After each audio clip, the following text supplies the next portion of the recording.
Got my Project Helix card, your autograph in silver scars. Waited in that endless line, thought we'd all be safe in time. Now my friends are counting coins, canceling the games we joined. Every month that number climbs, feels like we're on borrowed lives. Asha, save the Xbox fan, reach out, take us by the hand. Game Pass hit our hearts in red, now the price is out of hand. We believed in your big plan, sign of faith across that brand. Asha, only you can, please save the Xbox fan. Hey!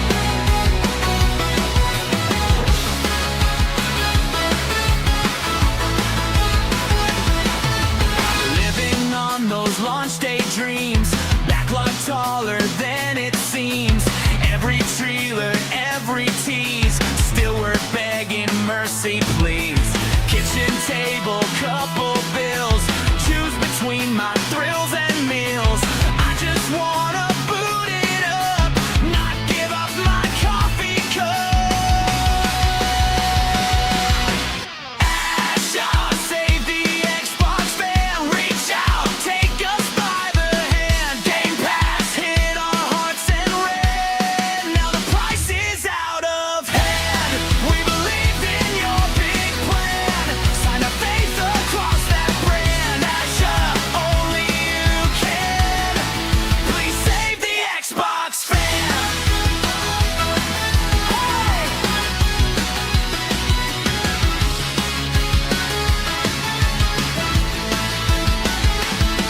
Remember when you wrote your name, said we're partners in this game. I'm still here, controller warm, waiting out this price storm. Cut it down, or throw a bone, give us one small hero code.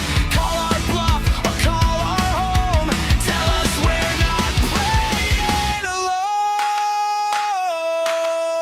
Asha, save the Xbox fan, reach out, take us by the hand. Game Pass hit our hearts in red, now the price is out of hand. We believed in your big plan, sign of faith across that brand. Asha, only you can, please save the Xbox fan.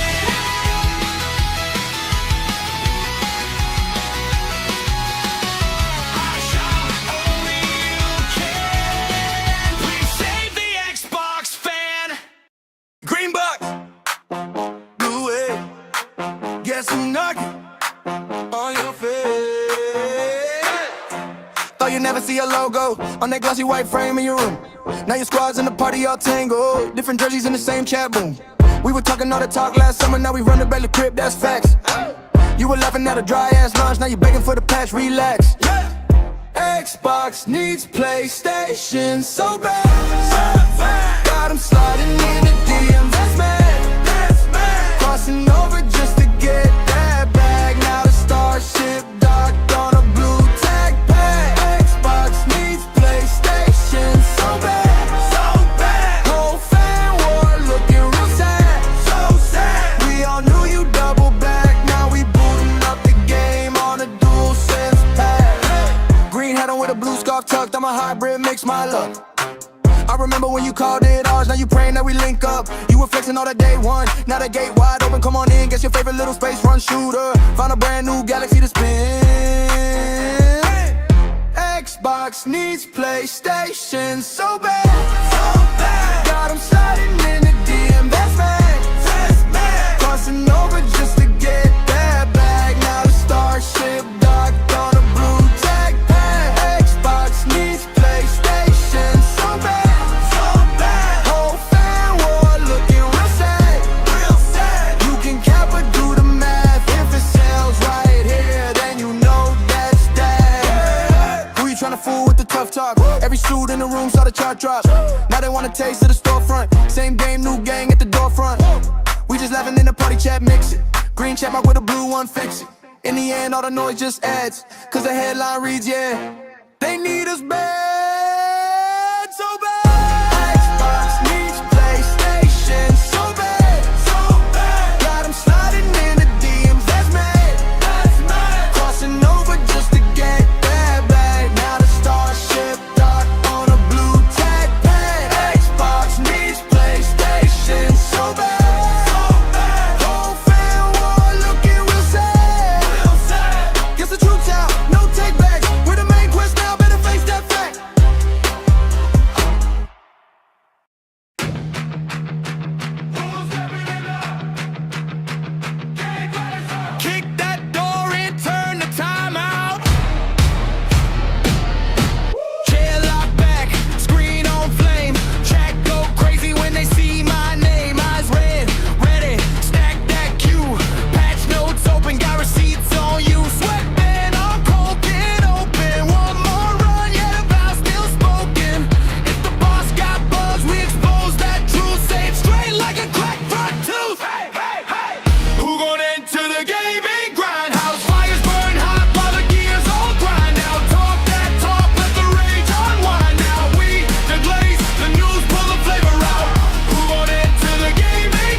What's going on, grinders? How's everybody doing out there?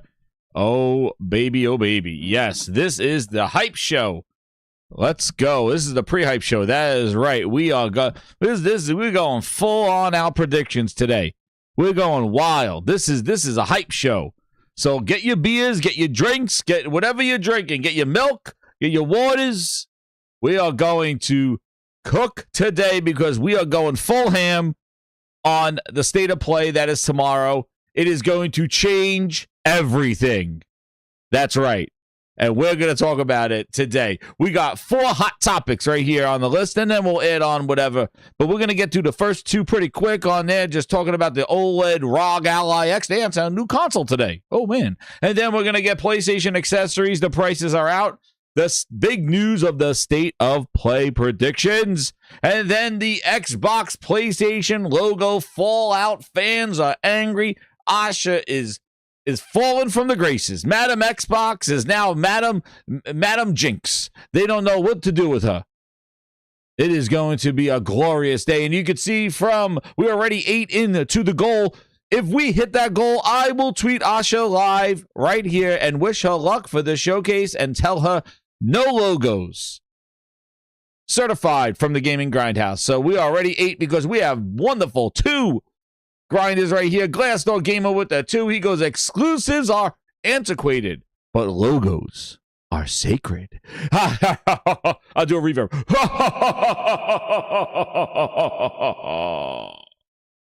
Man, who Glassdoor, just on that before we get into now welcoming all the grinders here.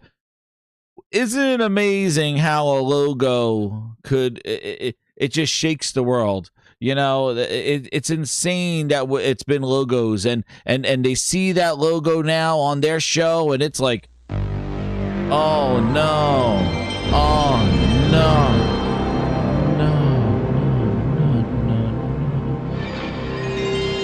Man,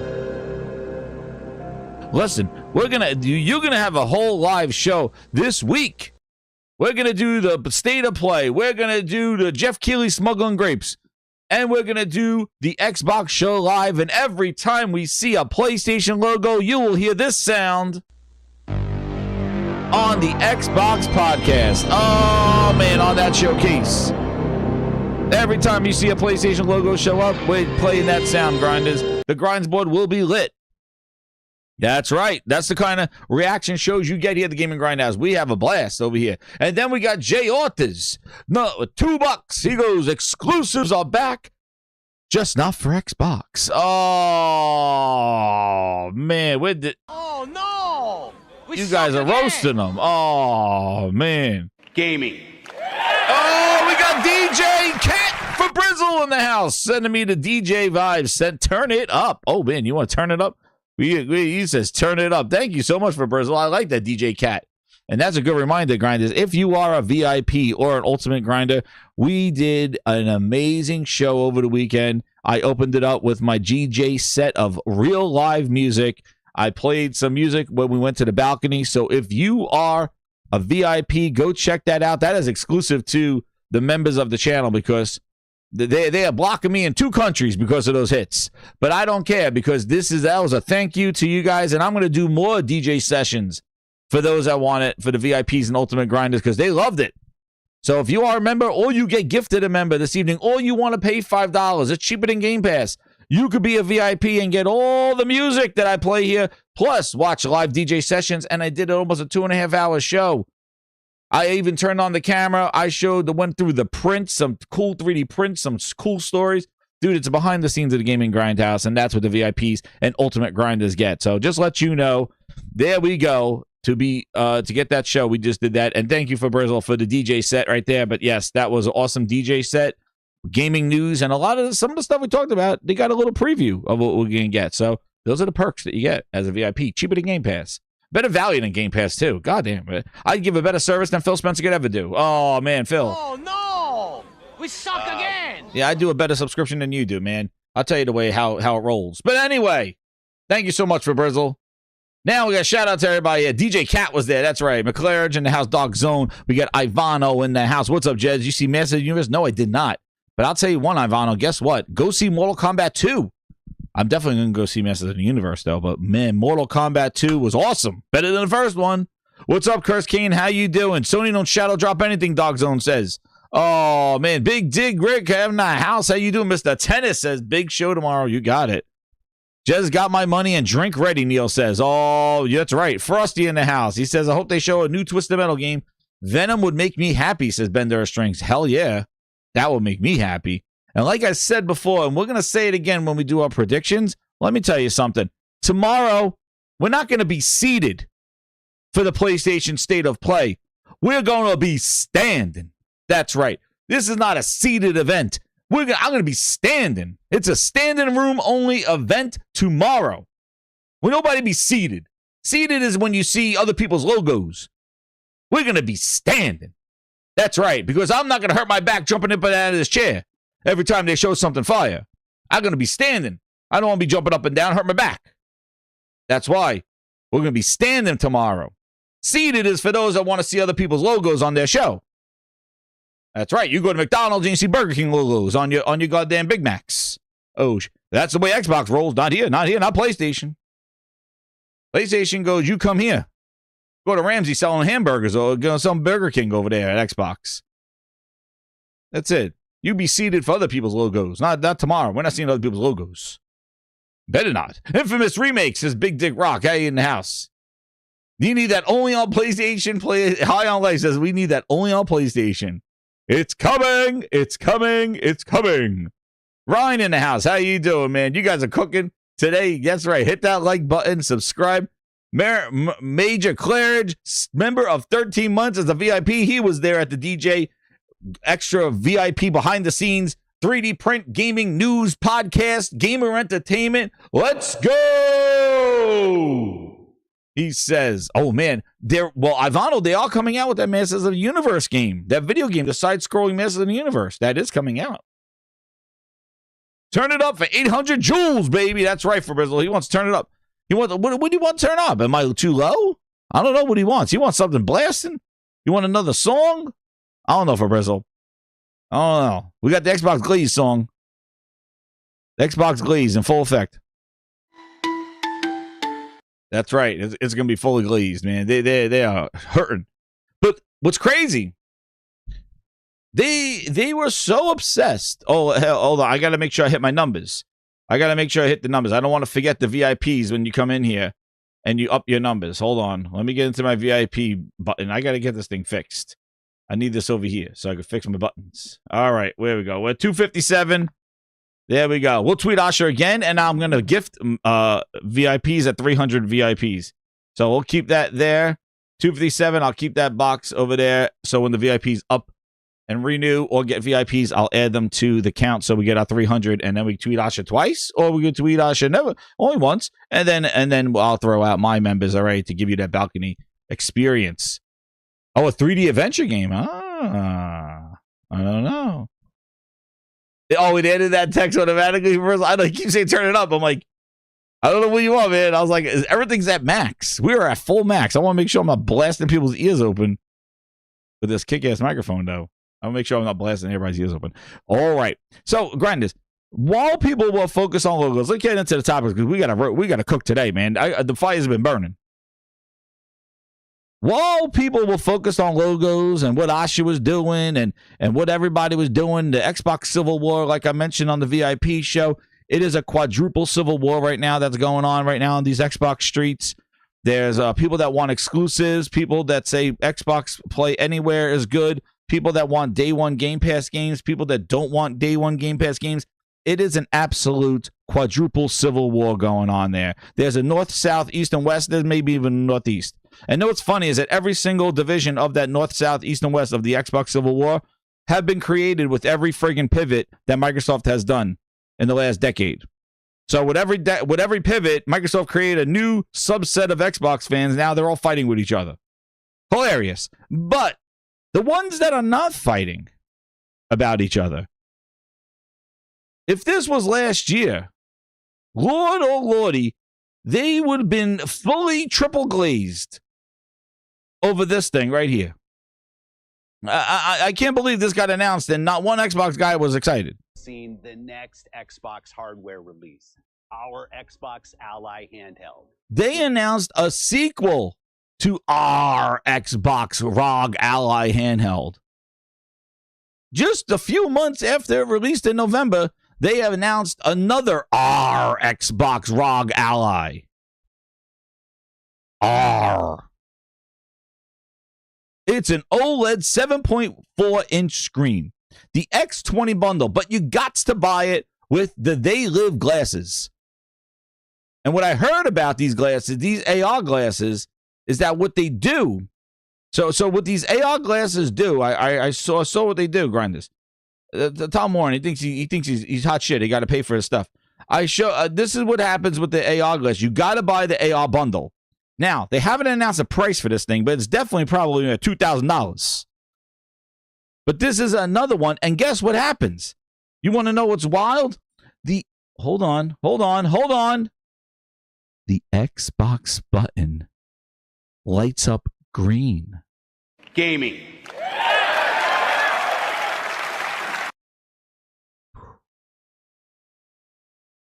I need to remind you about the prestige and robustness of adding the Xbox logo on a rhomboid because Asus says this is ours. It is a green button.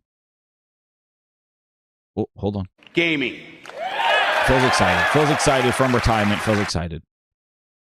And they went huge on the screen. Not 8 inches like Pause. Not 8 inches like the Legion Go, or at 8.8 like the Legion Go 2 or the Legion 2, or like the PlayStation Portal 8 inches. No, they said we're going to go 7.4. So they couldn't even give you a half an inch. Phil. They gave you a 0.4 of an inch and an OLED. But it has to come with the glasses. And the reason why, these an Odell Beckham, baby, going to the Giants. But the reason why they got to do it, because these are the AR glasses that come with it. You got to buy the glasses. You got to buy the glasses. Because what they do is they hide the PlayStation logos when you're looking at Xbox games. All right? That's what they do. It's the way of Microsoft protecting themselves. And they said, everybody's upset about logos. Well, we will sell glasses for you that will block PlayStation logos so everything looks like an exclusive. That's what they said. Illness. All right? So you got to buy the ROG Ally. So maybe Project Helix will ship glasses as well. But these glasses are meant to block PlayStation logos from Xbox games. And it makes you feel good inside. So that you think there's exclusives. It's in the name. Yeah, it's the Xbox. Xbox. That's right. So that's the purpose of these glasses, is to hide the PlayStation logos. Asha heard you over the weekend. She said, launch Project Helix, our Xbox ROG Ally 2, only 4 or 5 months later from the other one that didn't sell 1,000. And it comes with glasses that hide the PlayStation logos. So now, every Xbox fan could walk around with these glasses and say, it's exclusive. We got exclusives. All right? So, there you go. Asha fixed it. She fixed it. Make me feel good. And you got to remember, Nick, when it's make me feel good, it's make me feel good. We always got to put the PH. Even though Phil Spencer's not here anymore, the feel is feel. It's PH. Make me feel good. But Asha heard him. She said, give him the glasses. I'm releasing the glasses this afternoon. These are Xbox exclusive glasses. About console is it's your highest value gamer. It's your person who plays the most, they buy the most. But the thing that's also important is that customer is actually your most valuable customer across every device. Oh, no, Phil, you were wrong. Feel. There you go. So, yeah, these glasses come 7.4. They couldn't go a half inch. Look at this. Windows 11 and Xbox Game Pass gloriousness. They're using the old Xbox Game Pass logo. Shame on them. And it is the ROG 20th anniversary lineup. And what I thought was funny is that no Asha, no Matt Booty Cheeks on his podcast, no Xbox announcement at all, no Xbox Wire article. This was a pure Asus event announcement because Asus is celebrating their 20th anniversary. They're not celebrating Xbox. They're celebrating their 20th anniversary. It's a 20th anniversary badge, so this has nothing to do with Xbox, which is hilarious because I thought this was Seen the next Xbox hardware release. Our Xbox I thought this was their Xbox ROG. Microsoft was nowhere to be in the announcement. They weren't on stage. Asha didn't greet them to talk about this new piece of hardware that's showing the robustness. There's the Xbox button on it. Sarah Bond did a whole 2-hour video about how they 5 people stood around a table to put a button on the machine. And then they said, we can't make it round. We got to make it a rhomboid because it's our hardware for Sarah Bond. And what's crazy is Microsoft was nowhere around for this announcement. I was looking. No. There was no Xbox announcement. Here it is right there. If you're interested in it, I'm sure a lot of the fans are interested in the glasses. The 20th anniversary translucent black gold. Oh, man, this thing's probably like $2,500, I think. 7.4 OLED display, FreeSync Premium Pro, up to 1400 nit to peak brightness, Dolby Vision HDR. Oh, man, the numbers. I see these numbers, and all I keep thinking is 1,000, 500, 300, 1,000. TMR joysticks, transforming D-pad, a Ryzen A1 Z2 Extreme, 24 gigabytes of RAM. They didn't even go to the 32. Shame on them. Legion did that. 1 terabyte of SSD. And it comes bundled with the special Xbox X Real R1 Xbox exclusive vision glasses. Say it ain't so. There they are. That's probably the most exciting thing. You put those XR real glasses on, and all of a sudden, everything's exclusive. Hopefully, people could get this before the show. So then see, that's how Asha said we'll fix our showcases. So you just get the glasses, and then when you watch any Xbox showcase, all the other logos are hidden because you put the glasses on, and they remove all the other logos, and you just see your Xbox logo. And it satisfies everybody. And then they go on Twitter, say it's exclusive. Then somebody says it's not exclusive. Here's the link. And they go, but I saw it was exclusive on the Xbox show. I'm like, well, they put the glasses on. And I'm sure Asha's going to have prototypes of these glasses at FanFest. That's the plan. So when you go to FanFest, they're not going to give you a jersey this year. They're going to give you some of these AR glasses. So when you watch the showcase, all the logos are gone, and all you see are Xbox logos. You know how you wear the glasses when you go see the Christmas lights, and you put on your 3D glasses? That's what they're going to have at FanFest. They're going to have these glasses there. They call them Xbox Glazed Vision.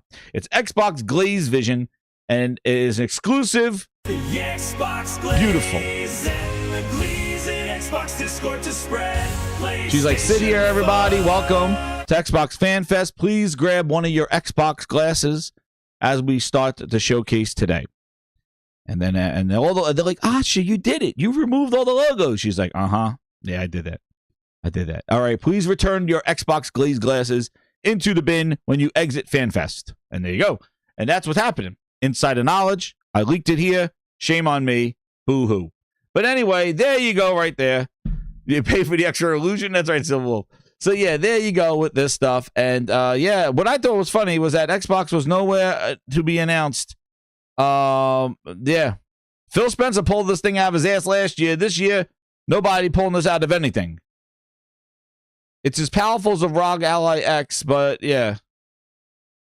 So good job for those that paid $1,000 for this. This thing will be $2,000.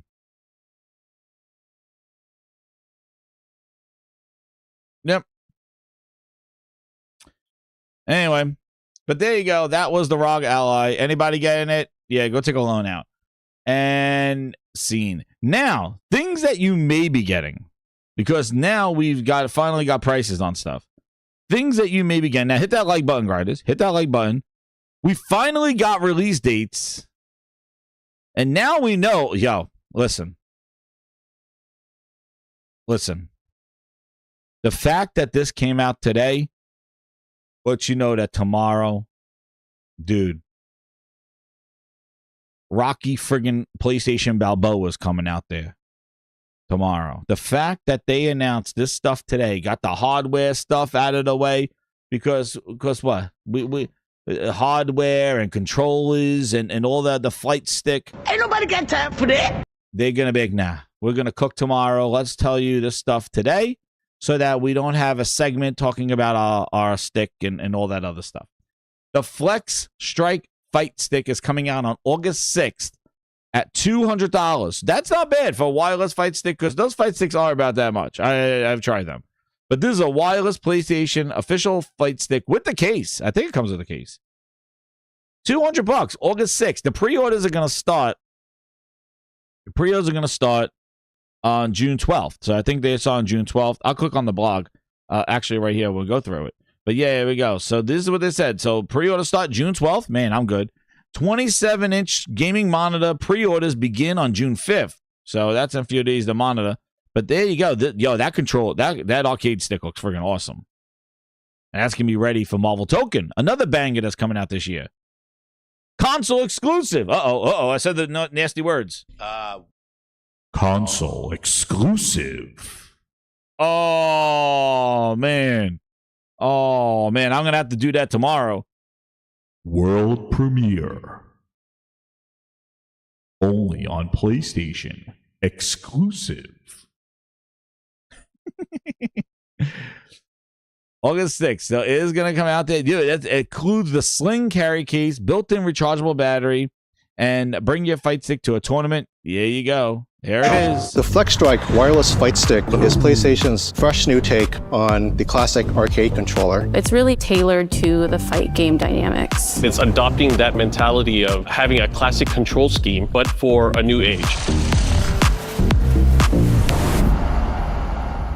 From the very beginning, The Flex Strike was conceived to be inaccessible. We kept the lever area flat so that you still have a good control over the lever during gameplay. 逆に今までなんでなかったんだろうっていうところでもあるんですけれども、やっぱ疲れにくいし、体勢をあんまり選ばないで触れるっていうのは、まあ膝置きだと。That's right. You so spend not only that are the Wolverine buttons in a very ergonomic, easy to reach place for the 8 face buttons, but you also have the touchpad as well. In current fighting games, a lot of times reset is mapped to the touchpad, and that sits right. Whoa, wait a second. Ryan, wait a second. That guy works at PlayStation? Touchpad as well. Wait a second. Hold on. What? Wait a second. I got my grind eyes deceiving me? Hold on. Wait a second. Who's this person? What's his name? That's no. Uh-oh. Wait a second. Who's this guy? I thought I saw something. Oh, man. I thought so. Dude, it's Cobral. He works at PlayStation. Oh, shit. We found him. He's a plant. Cobral works at PlayStation. Oh. You idiots! You've captured the stunt doubles! I've got news for you. You're mine now. You belong to me. Anyway, he looked like him. I was like, whoa, I thought I saw that person before. Anyway, let's continue with the fight. In current fighting games, a lot of times reset is mapped to the touchpad, and that sits right just above the button. So being able to reach over there fairly easily to hit that is a great feature, I thought, for the product. In my opinion, there's nothing else on the market that has taken that ergonomics and the comfort Yo, I like that guy's shirt. I want that shirt. into consideration, like the Flex Strike has.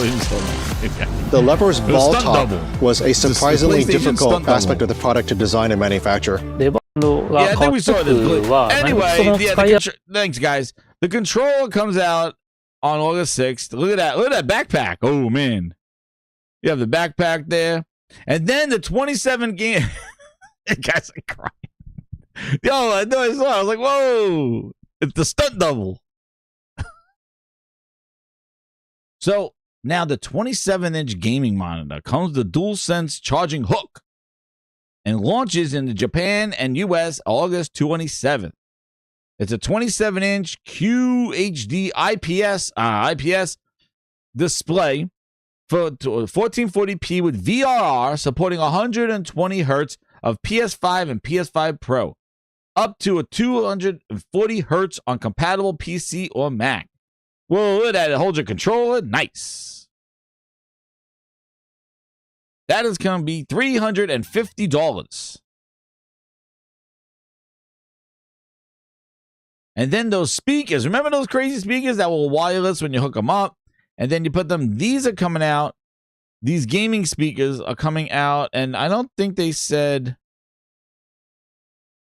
including the, yeah, they don't have the they don't have the price of the speakers yet. These wireless speakers will launch later this year to go with the monitor.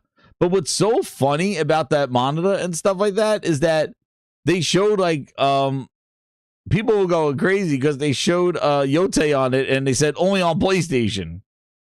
Let's see if I can find that. What did they say? It was like they had it and they said Yote was on it and they brought back the only on PlayStation thing. And it was wild. So yeah, so that's all coming out, but we don't have the speaker prices there. But it's interesting. I don't know. Let me know in the chat, in the comments, if you are going to be getting them. You know, that is a really cool. I definitely eyeing that stick. Shout out to Michael Moradin! 5 VIPs in the house. He got Dan. He got Last Man Standing.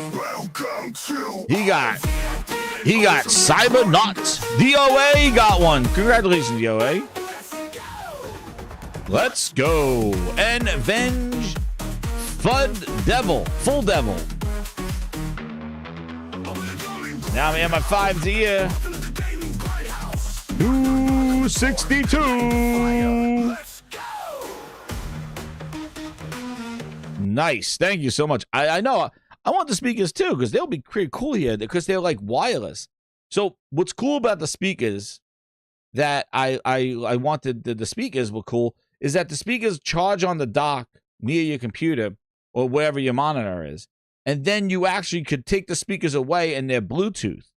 So they're wired, but then they're also wireless, but they're Pulse Elites. So what their Pulse is that basically they have the PlayStation Link in them, which means is that you could wirelessly transmit your audio from your Portal to these, which is awesome. So like you could have those in the room, PlayStation play on your Portal, and you basically have the sound, coming from these speakers. Plus, you could take them with you. So that's why I'm interested in these, because these will be really cool to have like at your computer or around the house, like in a pair. And then basically you could take them, but you could wirelessly transmit audio to your Portal because they have the Pulse, the PlayStation Link in them. And, the other things at the Link are just the Pulse headset and the Pulse earbuds. So this will actually transmit your audio from your PlayStation Portal, which is actually pretty cool. Because then you don't have to use the headphones, and you don't have to use that. If you're just in a room, you want to just get the sound and stuff like that. And they have the Atmos type sound where it reflects up. So they seem really awesome. My guess, I bet you they're like $200, maybe $250. That's my guess. The way things are now, I think they're $200. I'm surprised that the stick is $200. I think that's a pretty good price for the stick, because they could have went really, the way things are right now, they could have went $300, $350 for the stick there. I'm glad that they put the stick at $200 US. That's not too bad with the case, actually. Because if you look at some of the other sticks, they're like $250, $200 at GameStop. And they have the mic as well. Yes, thank you, Josh. Yes. So for a wireless fighting stick, official PlayStation one, $200 is not bad. That seems right about right, because they could have went wild with that. I think D, what's up, man? I think with the place, I think this is $350. I think that this one is $350. It does have the VRR and the kind of stuff. It's going to be sold at Best Buy and PlayStation.com. What about the stick? Is that only through PlayStation, or is the stick only through PlayStation? Pre-order start on the 12th. And participating retailers. All right, so it's both. But they do say this monitor is going to be $350, 1440p VRR. Nah. But yeah, $200 with the bag. Because they could have really listen. The way things are right now, they could have really said, hey, $350 with the bag, $200 without the bag. The bag's $75. They could have been some weird ass stuff right now. So I think pretty good prices on the accessories, and I like how they got the accessories out of the way now. So that is definitely a good move right there. Byron Cutler, member of 8 months. He goes, been a member for a while now. Hey, thank you so much, Byron Cutler. I appreciate it, man. Look at that, member of 8 months. Check out those videos. Let them know how awesome the VIP to the balcony show is, and I'm going to be sure to add you to the list here. Where'd my Streamlab thing go? Yeah, this Streamlab craziness. But yeah, no, I'm glad. So like, I don't know if you guys are picking up the I'll add that there for the up there. Thank you. There, 263. We're at. Yeah, if it was full. Yeah, I don't have any 4K monitors over there. I got a curved one. This is a 4K curved one. Pause. Curved monitor. I do have the giga. This is the gigabyte one I use here, and then I have the AOC one. That one, and I think I have a Dell one. So I have those two. I have curved 4K 1440p monitors. This one's a 4K one here. But again, dude, I got them like years ago when actually the prices were like $250, $300 when it was decent. Now forget about it. They're ridiculous. They're gonna be like $600, $500 now. It's crazy. So like, you know what I mean? Yeah, I know. That doesn't do 4K. Up-resing and all that fancy stuff. But no, I think they did right with the prices here. 27 inches, all right. Like, it's curved. I think it's cool. It has a little dock for your controller. But what's so funny is like when people saw the speakers and the monitor, and they were seeing about PlayStation supporting PC and all this other stuff, they thought that basically PlayStation was going to do a launcher and all these other things on PC because they were announcing these accessories. And nah, man, actually what it does, listen, You want to get something crazy. What this does, though, like they said, this is great for your PS5. It supports 120 hertz for your PS5 and Pro, and 240 hertz with a PC or Mac. So, like, it's basically turning your PlayStation, you know, your Pro or whatever, right, into like a PC version of, like, you know, if you like to play like that, not on a couch, like, basically, you know, you could put your Pro there and you basically can play all your games on that.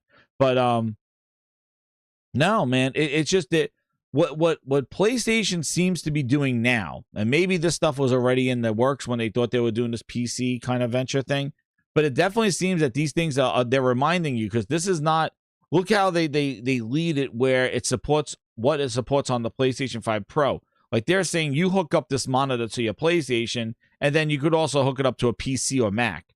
So, you know, Mac. So, like, they're basically really trying to say that this is like a monitor built for the console. You know, they want to hook the console up to it. Like, it's not just like, oh, this is just for a PC accessory that we're making. Similar to like the H9s, or like the H9s where they're like the PC accessories.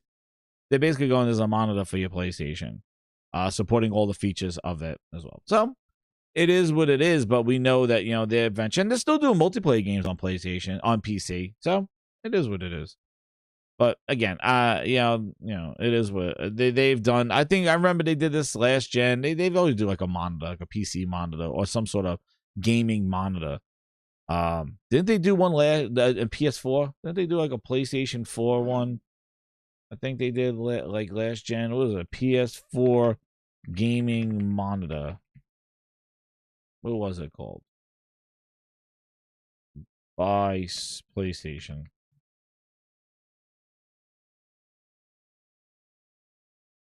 There was one. I think they did one on the PS4. Or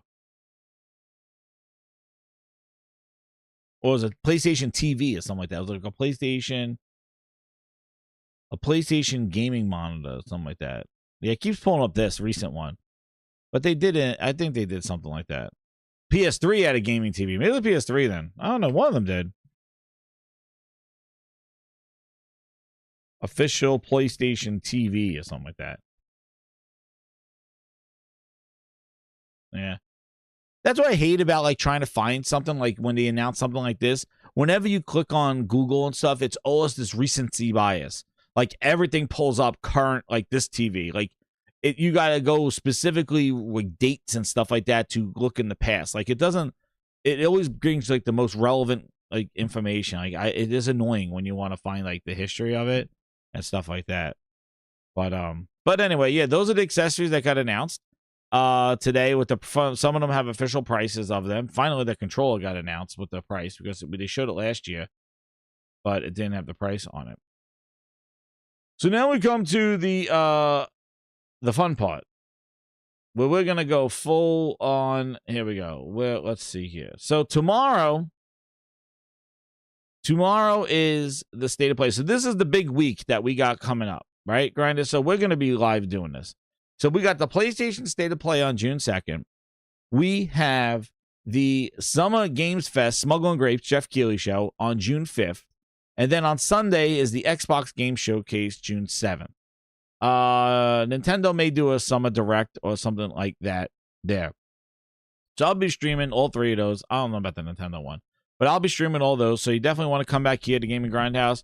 We'll do a live reaction of the State of Play on June 2nd, just like we did the last State of Play, which was awesome. We're going to do this. You know, I do feel that E3-ness coming. This is definitely, you know, it's very interesting, because before we get into predictions of State of Play, they got a countdown for the State of Play on their website. They got a countdown going. They have theater tickets for free that they partnered to have people in theaters for this State of Play. And typically, these State of Plays happen usually about 2 weeks in May. Like the last couple of weeks in May, they happen right when they announce their quarterly earnings. Oh, there you go, Drep. Thank you. It was the PS3 had one, and it was 3D. I knew there was some gimmick with it. It was a 3D TV. That's right. Thank you so much, Drep. Oh, man, that 3D push. Oh my goodness, I remember that 3D push. Yep. PlayStation TV, they had the 3D push with that one. So this time they're like in it. Like they're like in June, like right there with Summer Games Fest, right there with this is definitely They announced, this is the earliest they have announced it before, like 2 weeks in advance of the state of play. So I'm anticipating this thing to be huge. And we already know Wolverine's going to be there, which is huge. You know, the big Wolverine game will have uncut, probably gameplay, show the game off, Insomniac ready to cook, and see a bunch of, Wolverine gameplay. So let's start going with predictions this show. So 2 p.m. Pacific time. It's 5 p.m. Eastern Standard Time. That's when the state of play is. So we'll talk about state of play, and then, we'll come back to the Gaming Grindhouse and talk about predictions. As we get maybe Friday, we'll do predictions for the Xbox show if it doesn't leak by then. But let's get into some predictions. But it is pretty big, what they're doing right now with the state of play that we have not seen before with it. So I figured we'll get right into it. Start thinking about what we may see there at the state of play tomorrow. Nothing has leaked. That's the other thing. Like, people try to show like fake things where I know what's happening and all this other stuff.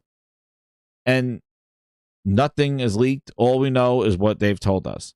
And that's it. So all we know is what they told us is Wolverine's going to be there and their partners and everything else. So this is what I think. You guys feel free in the chat. Put in there what you think. But let's start getting into what we think would be on the state of play. Let's see. Oh, the function of 11. There we go. So yes. So let's do predictions. Let's sit back, have some fun music. Let's get ready to get these things. And let's what will we talk about? Let's talk. Craig Harris with the 2. He goes, don't squeeze the Shama. Oh man, he's like, don't squeeze her. Yeah, we'll get into Asha and Asha-ness that's going on there after we celebrate what tomorrow's going to be. So yes, I think definitely we know Wolverine will be there, right? Wolverine will be there. I'm sure they'll do like a full straight up gameplay, probably talking about it.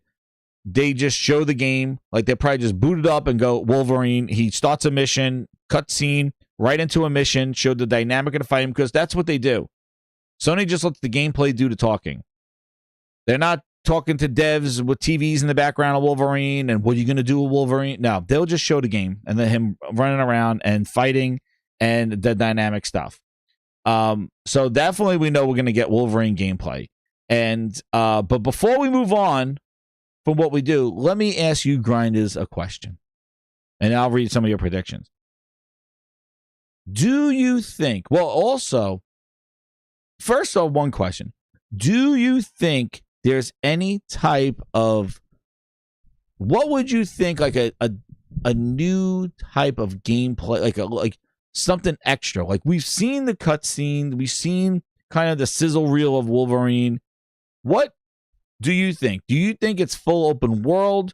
Do you think that it's definitely going to have hubs, sort of like different world hubs where they're like different things? What do you think Insomniac is going to do with Wolverine to take it to that next level? Because we know what they did with Spider-Man 1, with Miles Morales, and Spider-Man 2. What now, knowing what they've done with Spider-Man 2, what are they going to do with Wolverine for that next step? Only on PlayStation 5 and Wolverine. We know the combat's going to be amazing. We saw some of that already. We've seen some of the cameos of that. You think they tease another cameo? See, Josh says hubs with set pieces. You know, do we see another cameo? Old Man Gaming Guru says playable cameos. Now, that would be something where you actually change, because we already done the Miles Morales Spider-Man thing, and we even played as Mary J, sneaking missions and stuff like that with her taser that killed everybody. Semi-open world, Ivano says. A Hulk Supervoice. You think they teased the Hulk? Young says they may tease the Hulk. A Hulk fight? Dude, that would be crazy. If they tease a Hulk fight or the presence of the Hulk, maybe he says something like Bruce Banner or Bruce, I got to meet up with Bruce. I could see them doing that. I don't think they'll show the Hulk, but maybe they kind of allude that Bruce Banner is in the world. Maybe. A playable Deadpool? Oh, man. Or that Deadpool's in there? Yeah. Or allude that Spider-Man's in the world? I don't know. I think they're going to pull Spider-Man in at all. But you're thinking maybe a motorcycle mechanic. So, like, maybe that you drive between the hubs and you actually utilize the motorcycle mechanic. That could be something different and new. Like that, because I'm always thinking, like, what are they going to do to take this to the next, like, because remember, this is Wolverine's first game by them. You know, they've done the Spider-Mans already. They, you know, Miles Morales, Spider-Man 1, Spider-Man 2. Like, this is kind of like their new venture into something more visceral. You know, a gore. I think definitely they may take the gore level to the next level. I think that's the other thing. Like a mature rated game. You know, more of limbs flying all over the place, things like that. We have seen that already because we thought, like, you know, if they were going to do the mature way, and they are. Maybe some vehicle cutscenes, maybe that stuff. I think, you know what, this may be the segue into the X-Men, obviously. Maybe they start alluding to some X-Men are in there and entering them into the universe in preparation for what they're maybe down the line, their X-Men game. So maybe, you know, maybe they do that. Gambit, you know, I think there's gonna be a lot more cameos, and I think a lot of the X-Men. Don John says destructible environments, but I think X-Men cameo. I think there's gonna be some X-Men, whether it's you know, Magneto in there, or definitely more of the mutants in that thing. And we already saw the Sentinel, right? We already saw the Sentinel in there, so like definitely leaning more into the X-Men cameos and stuff like that to build upon their Marvel gaming universe that they're doing. So it would be awesome if they make you play other characters in there. I don't know if they will show that tomorrow as something, but I'm thinking Professor X, maybe they allude to him. I played that Punisher game. I have that one. I do have it on my on the retro games. I was playing that Punisher game when we do retro game night. Sabretooth, definitely Zetmondo. Definitely Sabretooth will be there. Definitely. You know, that will probably be, you know, or maybe they'll allude to who the main villain is in the game. Maybe that's one of the reveals. Because I'm always thinking, like, they're gonna show something tomorrow with Wolverine that's going to be like a reveal. Like, there's definitely gonna be like, oh man, you know, we already kind of got the cameos of other characters in the last trailer that we saw. I think that maybe the mission that they do or something like that, there's going to be, you know, either who the main villain is, or if there's other X-Men in the world, or some sort of gaming mechanic like the motorcycle, destructible environments, the ability to travel between hubs via something. You know, I don't know. Or how about his, remember I played that Wolverine game, Wolverine's Return or whatever like that, when I did retro game night, you know, what about like his healing mechanic? You know, maybe his adamantium and his you know, the skin comes off and it can regrow his regen. Maybe that's kind of like they highlight that, like this whole regen system that they may have for him. I don't know. But I'm thinking there's either some sort of either cameo or thing that you're going to do, or gameplay revolutionary thing, or a new intro thing that they're doing that I feel like Insomniac is going to push the next level. I don't think this is just a run and gun, run down the path, slash everybody as Wolverine and have a story. I feel like there's something extra that they're going to show tomorrow that's going to say this is the heir to, this is basically what Spider-Man, post Spider-Man 2, we got something new. We're doing something different. You know, that like a destructible environment. He could rip down walls. He could, you know, he has some sort of revolutionary type of healing mechanism that we use as a visual to determine his health. Like, just, I think there's something. I'm really hoping for something, because I feel like Insomniac's not just going to show some raw Wolverine running around slashing stuff, gameplay, same animations. There's going to be definitely something different, or a cameo at least. And I want more, because we always want more. We always want something like that third party, like their Sony person said. or some sort of technology in it, right? But like basically they said like, you know, our games are tent poles of examples for third party. This is what you can do with the Pro. This is what you can do with PlayStation. So dialogue choices, Jack. I don't know. Path tracing says that, Mondo. Ooh, maybe they should have a big boss fight, Don John, like with some cool mechanics in it. Yeah. Oh yeah, maybe the claws do some traversal. For Brizzle says, yeah. Like, you know, or destructible environments or things like that. But the third party head, thank you, Josh. Like that person that was doing the interview saying like, we use our first party as examples of what you can do. And I feel like Insomniac's not just going to go, yeah, here's a Wolverine game on the side. You know, this is big because this is going to be huge. They're hoping probably what this can do for Wolverine, like what it did for Spider-Man. You know, it basically made PlayStation Spider-Man's home. Yeah, I know Sony owned the movie and things like that, but like, they brought back I'm going to use Sarah Bond's things. They brought back the prestige of Spider-Man video games to PlayStation. That's what they did. Insomniac took it away from Activision and brought back the prestige of what Spider-Man can be. A real awesome game with a real intense, incredible story with awesome characters, with awesome combat, with awesome abilities that this is the best Spider-Man that you're going to be. And then they even did that with Miles Morales, making him a household name and what Miles Morales can do and make him cool. And then added that element where they did the co-op, well, not online co-op, but the switching between the two Spider-Men in the second game. So like they're definitely evolving these franchises and making them the home. How are they going to do that? What will they do to Wolverine? And man, if they show Hulk, that would be fire. That would be crazy. And on top of that, I don't want to say, they also made you play other characters in Spider-Man 2 as well. So we've done that before. So maybe people are saying like different playable characters in this game. Maybe you do play as the Hulk in an Ultimate Destruction type world. Oh, maybe you do grab control of the Hulk. And you just go destroying buildings and stuff. And yeah. Or maybe you do get the Punisher. Or Deadpool. You know, they've done it before. So, hey, man. I'm excited for it. So, and that's just one game.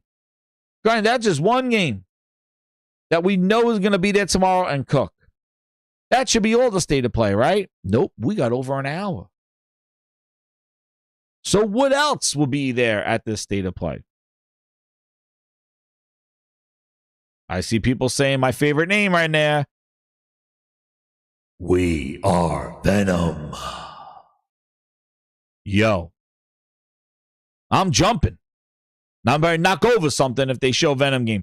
I want that Venom game. I wanted it since we played Spider-Man 2. I wanted the Venom game. And I think they're going to bring it.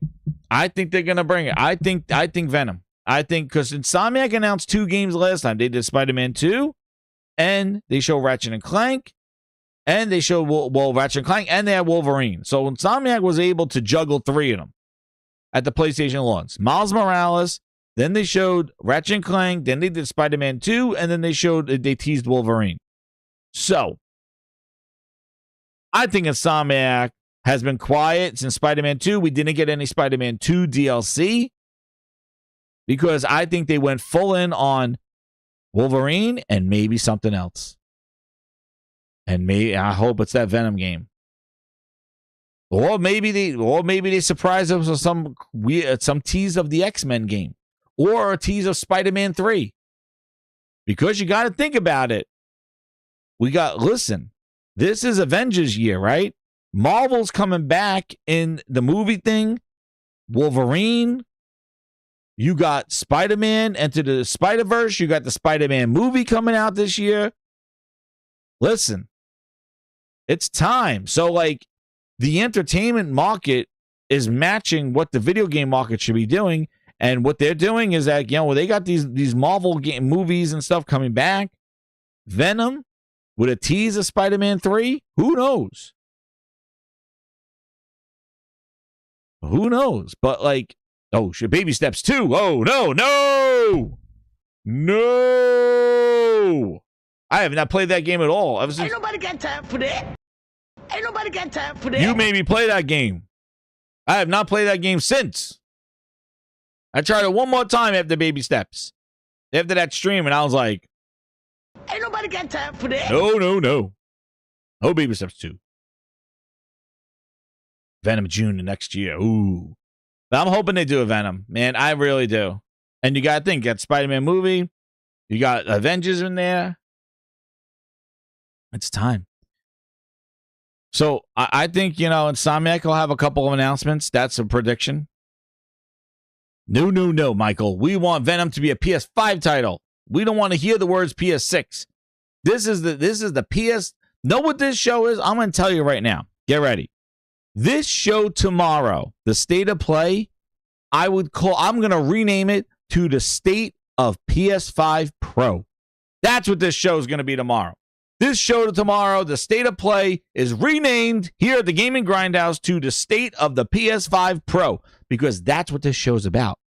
This show is about to show you what the PS5 Pro is going to do. That's what this is. This is the State of PS5 Pro. We are good 2 years into the Pro, and this is it. This is its showcase.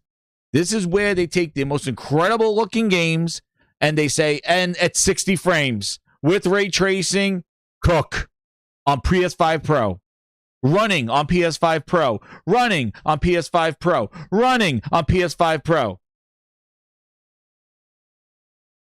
Prepare ship for light speed. No. Too slow. PS5 too slow. Yes, we're gonna have to go right to ludicrous speed. Ludicrous speed. Sir, we've never gone that fast before. I don't know if the ship can take it. What's the matter, Colonel Sanders? Chicken? We're going ludicrous speed. We're going PS5 Pro. That's what this is. On a PS5 Pro. Wolverine on a PS5 Pro. On a PS5 Pro. Only on PS5. GTA 6 on a PS5 Pro. That's right. This is the state of PS5 Pro. Now, that's not to say everybody with PS5s, you're left behind. But this show is at the time of now it is full-blown PS5 Pro. Michael Meridian, member of 32 months and an ultimate grinders. He gets all the music. Ultimate Grinder. Thank you so much, Michael Meridian. Bobby Kodak told Marvel, good luck finding your unicorn. And they did with PlayStation. There you go. But you know what, Michael? That's not just any statement right there. They did with PlayStation. There you go, Mike. You get the sound. You get the sound effect with your chat, with your super chat. We get it. You get a full on sound effect. That's right. There you go. Thank you so much, Mark. I appreciate it. Let's add that. We gotta add that to the list. But we're chipping up that list there. Where we go. But yeah. So that's what I'm saying. Everything you'll see running on the PS5 Pro. There.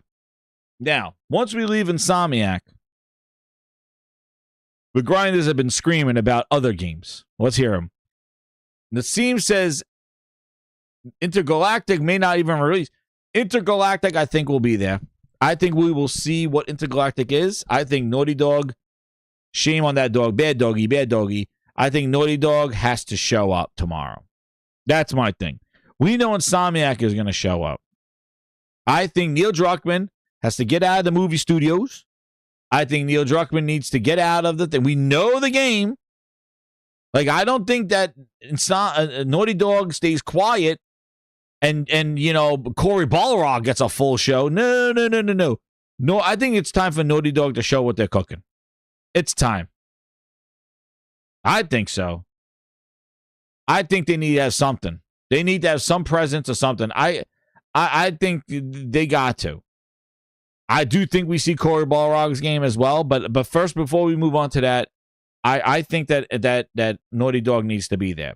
Unless Insomniac got like 3 games to announce. Like, you got X-Men, Venom, Spider-Man 3 and Wolverine, or Spider-Man and they it's their show. then maybe no room for Intergalactic. But I do think that Intergalactic should be there. Now, I do think that Cory Balrog's God of War Faye spinoff game, I think it's time for him as well. Remember, they're doing this in a theater. So if you got people in a theater lined up, you announce this thing large, I don't think you hold back. I don't think you say, well, you know what, we're not going to acknowledge that Naughty Dog is making an incredible game. We're not going to acknowledge about Cory Balrog's game. We're going to wait on those. I don't think that this gets this kind of roadmap like this for that. Unless they're leaning heavy into Wolverine and everything else is just kind of like on the side. But then they would just do a state of play about Wolverine. You know, that's what I'm just thinking. Media Molecule, dude, I don't know. Who knows what they're doing? Maybe, but that's my thoughts on this. My thoughts on this thing is that this is basically, maybe Media Molecule, maybe Cory Balrog's, but I think Intergalactic needs to start getting it set up. I think Insomniac is going to have multiple games to announce, maybe the Venom game. But I do think that Intergalactic should be starting. It's like, hey, potential for next year, even if it gets delayed. The Unknown says 13 minutes of Wolverine. Well, I hope it's not Bug Snacks 2, but people want the Bug Snacks 2. There's the rest. Stellar Blade 2, Cephalon? I don't know. You think that's ready? You think they're ready to show Stellar Blade 2? Definitely, like, games that we do know, before we get into some of the reaches, games that we do know, what? We know a Phantom Blade 0, right? Phantom Blade 0 is coming out, so I'm sure they'll do a trailer for that or something. I know we've seen enough of it and we just want to come out. I can't believe it's September. But Phantom Blade 0, I think GTA does something there. Whether they drop a new trailer or something like that, I think PlayStation has GTA there. I think that's another reason for the theater. Maybe GTA and Wolverine is enough for them and they could hold on to Intergalactic because everybody's telling me, no. I would not give Jeff Keighley Intergalactic. No. Give Jeff Keighley Media Molecules game. I would not give, after that High God shit, I would not give Jeff, I would stay far away from the Keighley. I would say you could talk about Media Molecules new game. But maybe. That's right. I'll give him nothing, man. No way. Maybe give Jeff Keighley Kana 2. There you go. Not that Kana 2 is any less, but maybe they do a release date for Kana 2 at this state of play. But I wouldn't, yeah. Considering that they're 3 days before Jeff Keighley's show, I wouldn't give him anything, man. I would put it on my show. That's right. That's right, Cephalon. I can go directly to Blackness. Give him nothing. Tell him to go find High God 2. Yes, the token announcement. Definitely the token announcement for, like, what the next set of token characters are, the villains, maybe. Oh, dude, that would be awesome if they show, like, the villain of Wolverine. And it happens to be one of the villains that is in Marvel Token. That'd be pretty cool. Yote DLC. I was thinking that yesterday, Silver Wolf. I was playing Yote. I was like, oh, maybe they'll do a Yote DLC. Maybe. Lunchi, what did you say? That's a good one. Lunchi says maybe a demo of Phantom Blade. Oh, that would be good. Like a stealth drop of a demo. I always like those. Don John says Stellar Blade 2 is ready. Well, guess what? If that's ready, then I'm ready. Because I love Stellar Blade. Stellar Blade was freaking awesome. So if they're going to ready to show Stellar Blade 2, then I'm ready for it. All right? I didn't know. Well, if it is ready, then I'm happy. New token characters, I agree with that one. They already announced the fight stick. I don't know if they'll do a token fight stick. Maybe a Marvel token controller. Kana 2, Granddad Perp says Kana 2. Yes, I think a release date of Kana 2. Oh, William Agar, what's up, man? He goes, what Sunset Overdrive refreshed? Oh, so wait, so that's a good point. There is a rumor going around that there is going to be some sort of legacy game, some older game that's going to be remade or redone. Now, a lot of people are saying it may be Infamous, right? Could it be Sunset Overdrive? I just think that's too much for Insomniac, but they got somebody else working on it. So what do you think the Legacy one, a Legacy title remaster? A lot of people are saying Infamous. Infamous would be awesome. That would be awesome as a remake. An open world, that would be awesome. I bring that back. But they already kind of did Infamous as a launch for the PS4. So, like, I don't know, like, bringing Infamous back, like, I don't know. It would be crazy if they did Killzone 2. Bring back Killzone. Now, PlayStation 3 emulation. I wish, that would be that would answer all that, right? The Crew 1985, because you want to know what? If you go, I was funny because I was just doing that. I went onto the PlayStation thing, right? The PlayStation Store stuff. And you could go there and you could see that they still got those PlayStation 3 games, but they're only streamable. You can't download them. They still have about 150 games on there. Like, they do have Resistance on there that you can, with the Plus, with the Ultimate, whatever subscription, whatever the hell the PlayStation 1 is, the Premium.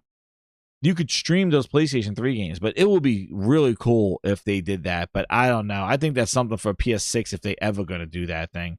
But that would be a really cool announcement to make.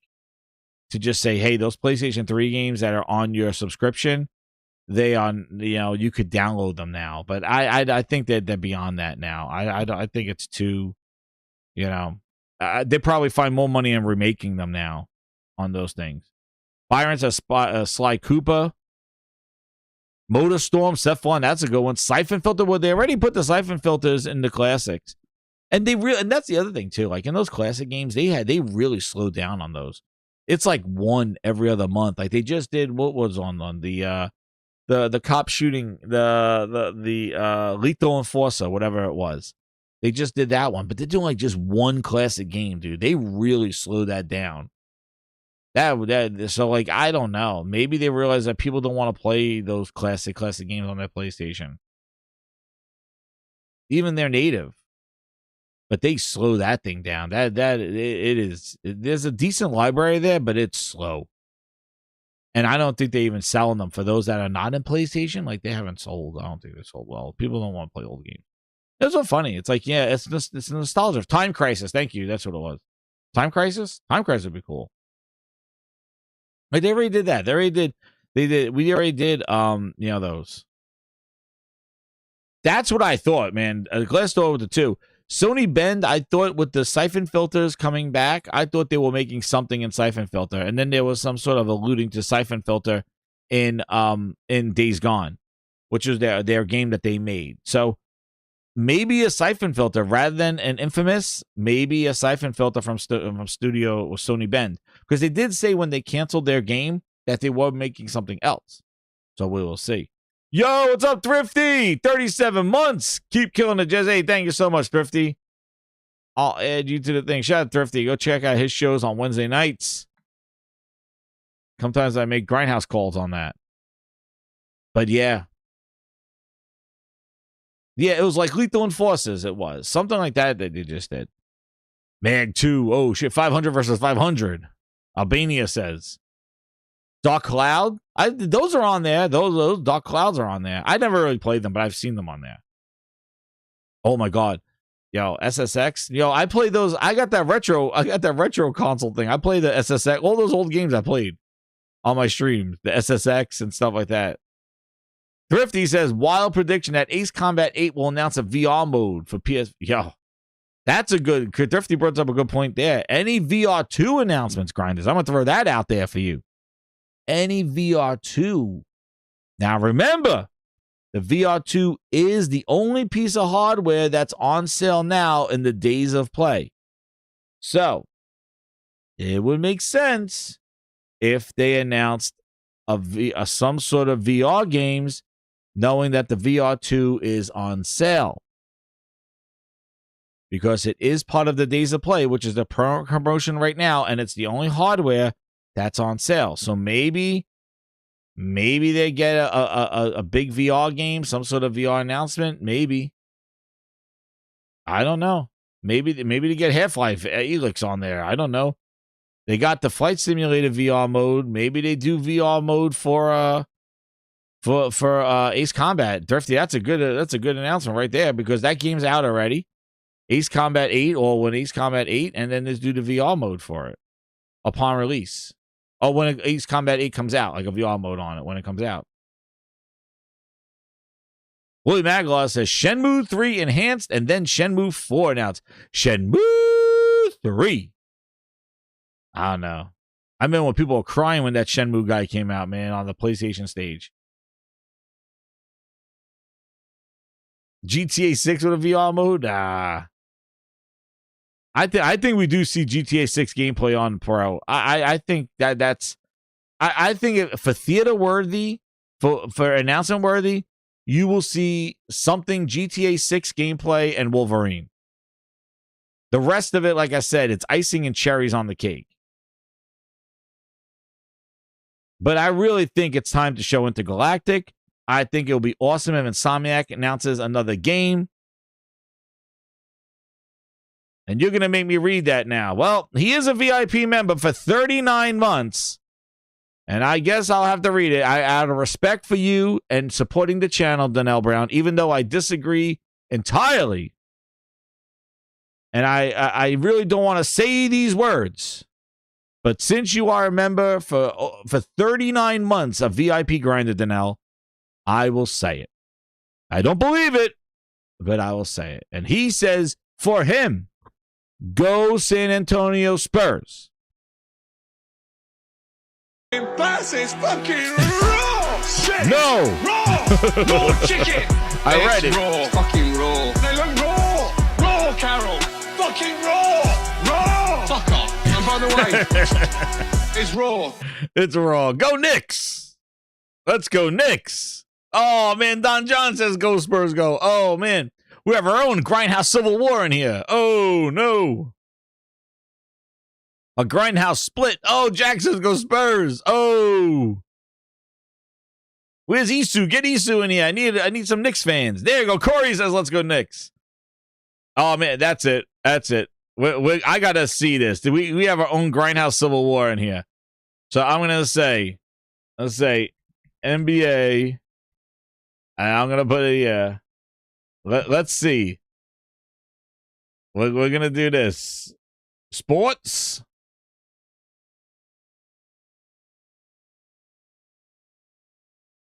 Let's say who gonna win?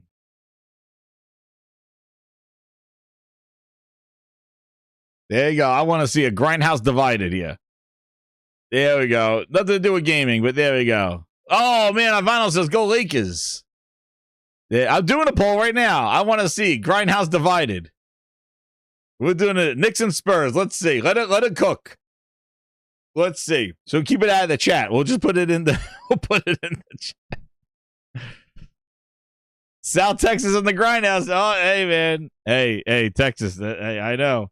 I think that's it. So we will see. I got to fix my microphone here. Hold on. Yeah, it's gonna be good.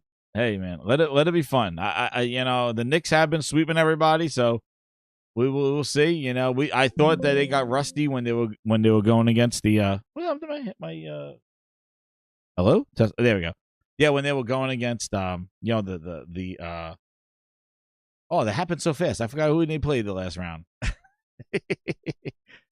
Yo, it's been crazy. Dude, I remember the friggin' Knicks when the Rangers, because I'm a huge hockey fan, when the Rangers, after 54 years, won the Stanley Cup, the Knicks were in the playoffs and Game 7. And I remember John Sparks, missing the friggin' three-pointer, and Hakeem Olajuwon, the Rockets, beating the Knicks in Game 7. I thought we would have had a crazy double parade, the New York Rangers and the Knicks in 95, 94. Oh, man. And then it happened in 99, and they got beat by the Spurs because Ewing got hurt. So it is going to be a good series, man. I'm excited for it. I'm going to be glued to my TV watching that. It's a Knicks in 5. I say 2. I think the Knicks are coming in strong, man. They're just so good. But again, that first game, man, they if they get caught off guard, you know, and they lose a game, they may get shook. So that's what I'm afraid. Like, you know, when you sweep when you sweep, they lost in 5. That's right, Michael. You know, if you sweep like the previous, like, and haven't lost yet, I'm afraid they lose one game, like they split or something like that, and all of a sudden the Knicks get shook. You know what I mean? Because they're not used to losing. The last time they lost was like over a month ago. John Stocks, that's right, John Stocks. Oh man, and Oakley, John Stocks and Ewing, man. I always played them in NBA Jam. And the FIFA World Cup, go Italia. And U.S. Oh, no. I'm going to have to start another poll here. Glasnow game with the 2. He goes, let's go, Islanders. Oh, man. You guys, the grinders are divided. Oh, man, he got an Islander fan here. Oh, no. Let's go. Rangers are horrible. I don't even want to say let's go, Rangers. I don't want to say Portugal. Oh, man, we are all over the place here. This is a global podcast. Oh, my goodness. We got so much stuff going on, dude. This is going to be a crazy couple of weeks, man. This is going to be crazy. We got the World Cup. We got the NBA Finals. We got all these game shows going on, dude. This is... After June, I think we're gonna need cigarettes to chill out because this would be crazy. July, we're going to be like, just light some fireworks, man, because it's like, we've been crazy. Oh, Granddad says Spurs in 6. So back to the PlayStation State of Play, man. I'll let that cook. There we go. Brunson wins. Oh, man, nah. We went to Game 7 the first round. We're not getting shook. Knicks in 6. Brunson wins MVP. Yeah, Brunson freaking crazy, man. He put that whole game on his shoulder, that first game 1. Man. But basketball was great in the 90s. Oh, my God. Those were the days, man. Those were the days. Oh, Jay Show with the Jets. Yo, do you see the Giants sign Odell Beckham? Like, oh, man. I hope that's not a mistake, man. We got Odell Beckham back. I'm hyped up. I think that'd be awesome. But, like, I don't know. I don't think it's 33-year-old Odell Beckham. I don't know. But the Giants making moves. We'll see, man. You got a new coach. You got Odell Beckham. Giants never done anything big news in ages. It's incredible. It was always the Eagles doing that stuff. So it's exciting to see the Giants making some moves. They had to. Give them some receivers. But anyway. DX181818 says, at the end of the Wolverine trail, they tease. Oh, see? See, that's good. He says, yeah, and Juju also from Kansas City. Yeah, and Juju they got. Yeah, they made some big signs. Yeah. And Scatterboo comes back from his injury. We'll see. Yo. Eagles, and then the Eagles trade off A.J. Brown to New England. So he's gone too. Oh, no, Nick. How dare you, Nick? I have to boot you out of there. The Giants and the Xbox and the NFL. Oh, what? I don't know if I can look at you the same way again, Nick, after you just said that. I don't even know, Nick. I'm never going to read your chats again. You got to pay to me read your chats now. I don't know. If you just lost all privileges.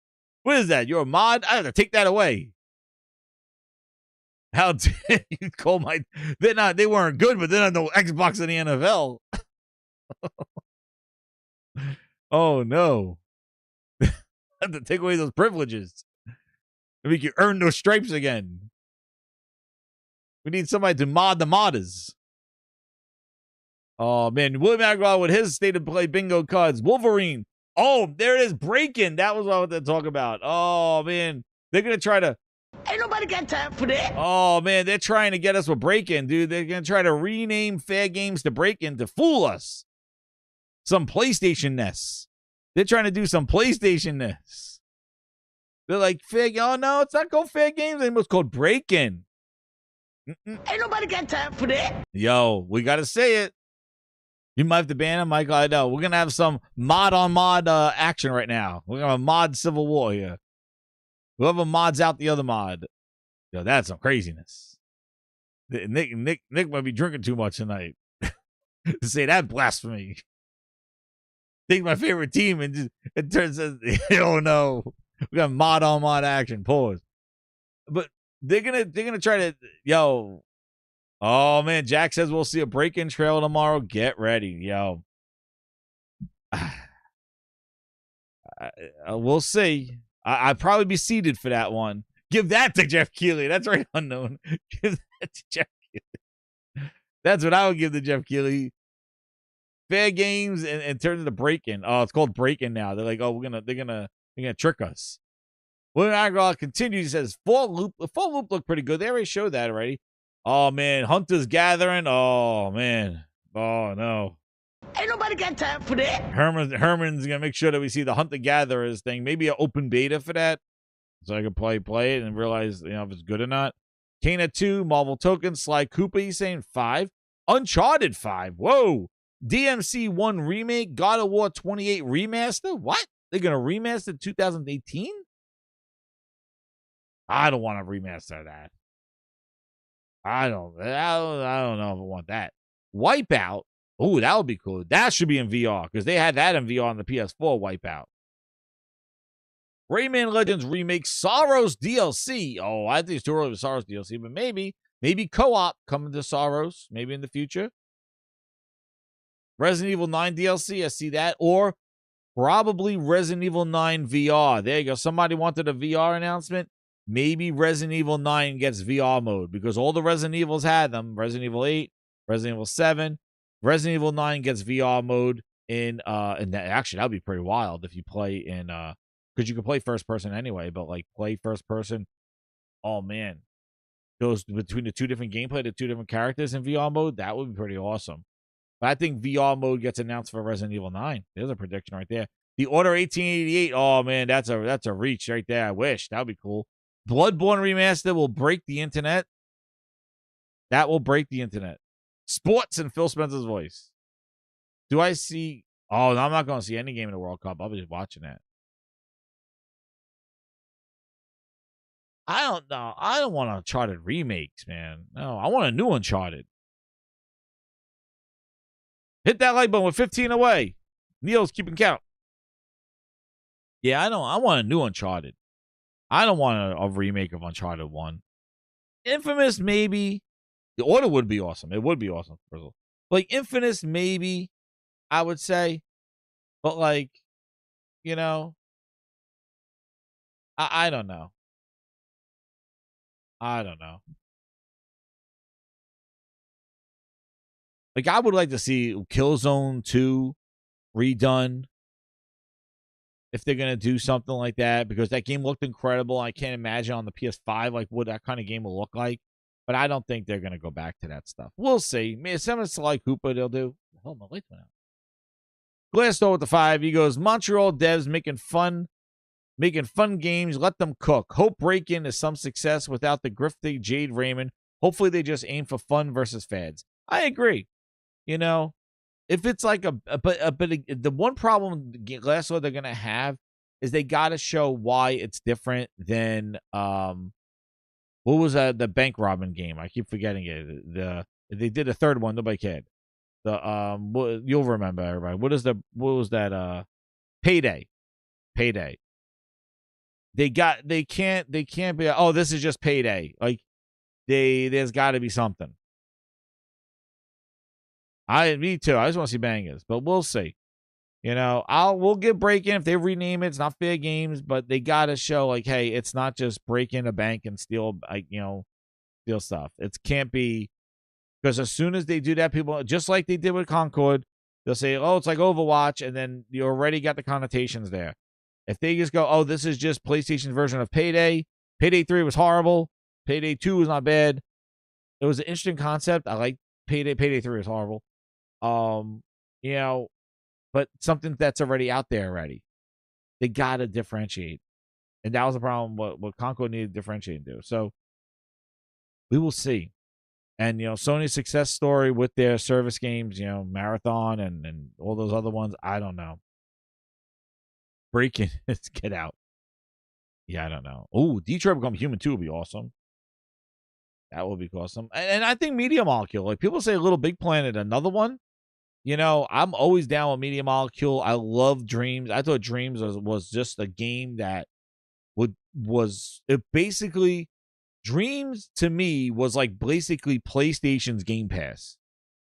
Like for just discovery of like crazy games and just cool games. Like I would just like in between games, I would just turn on Dreams and just play random games that people made and watch and do stuff in there and just watch stuff. Like it was great even with the kids and stuff. Like they wanted, oh, I want a, you know, like a Pokemon game. I'm like, yeah, I search up Pokemon and basically there's some weird ass Pokemon games made in Dreams. Like it was just fun just looking up just franchises and seeing what people did.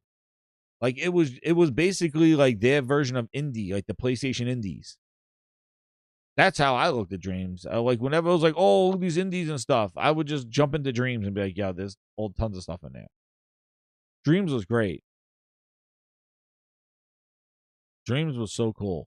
And that was the one game that I thought they should have put on PC where people probably would have used mods or used keyboard and mouse and make some incredible things for us to play in there on console.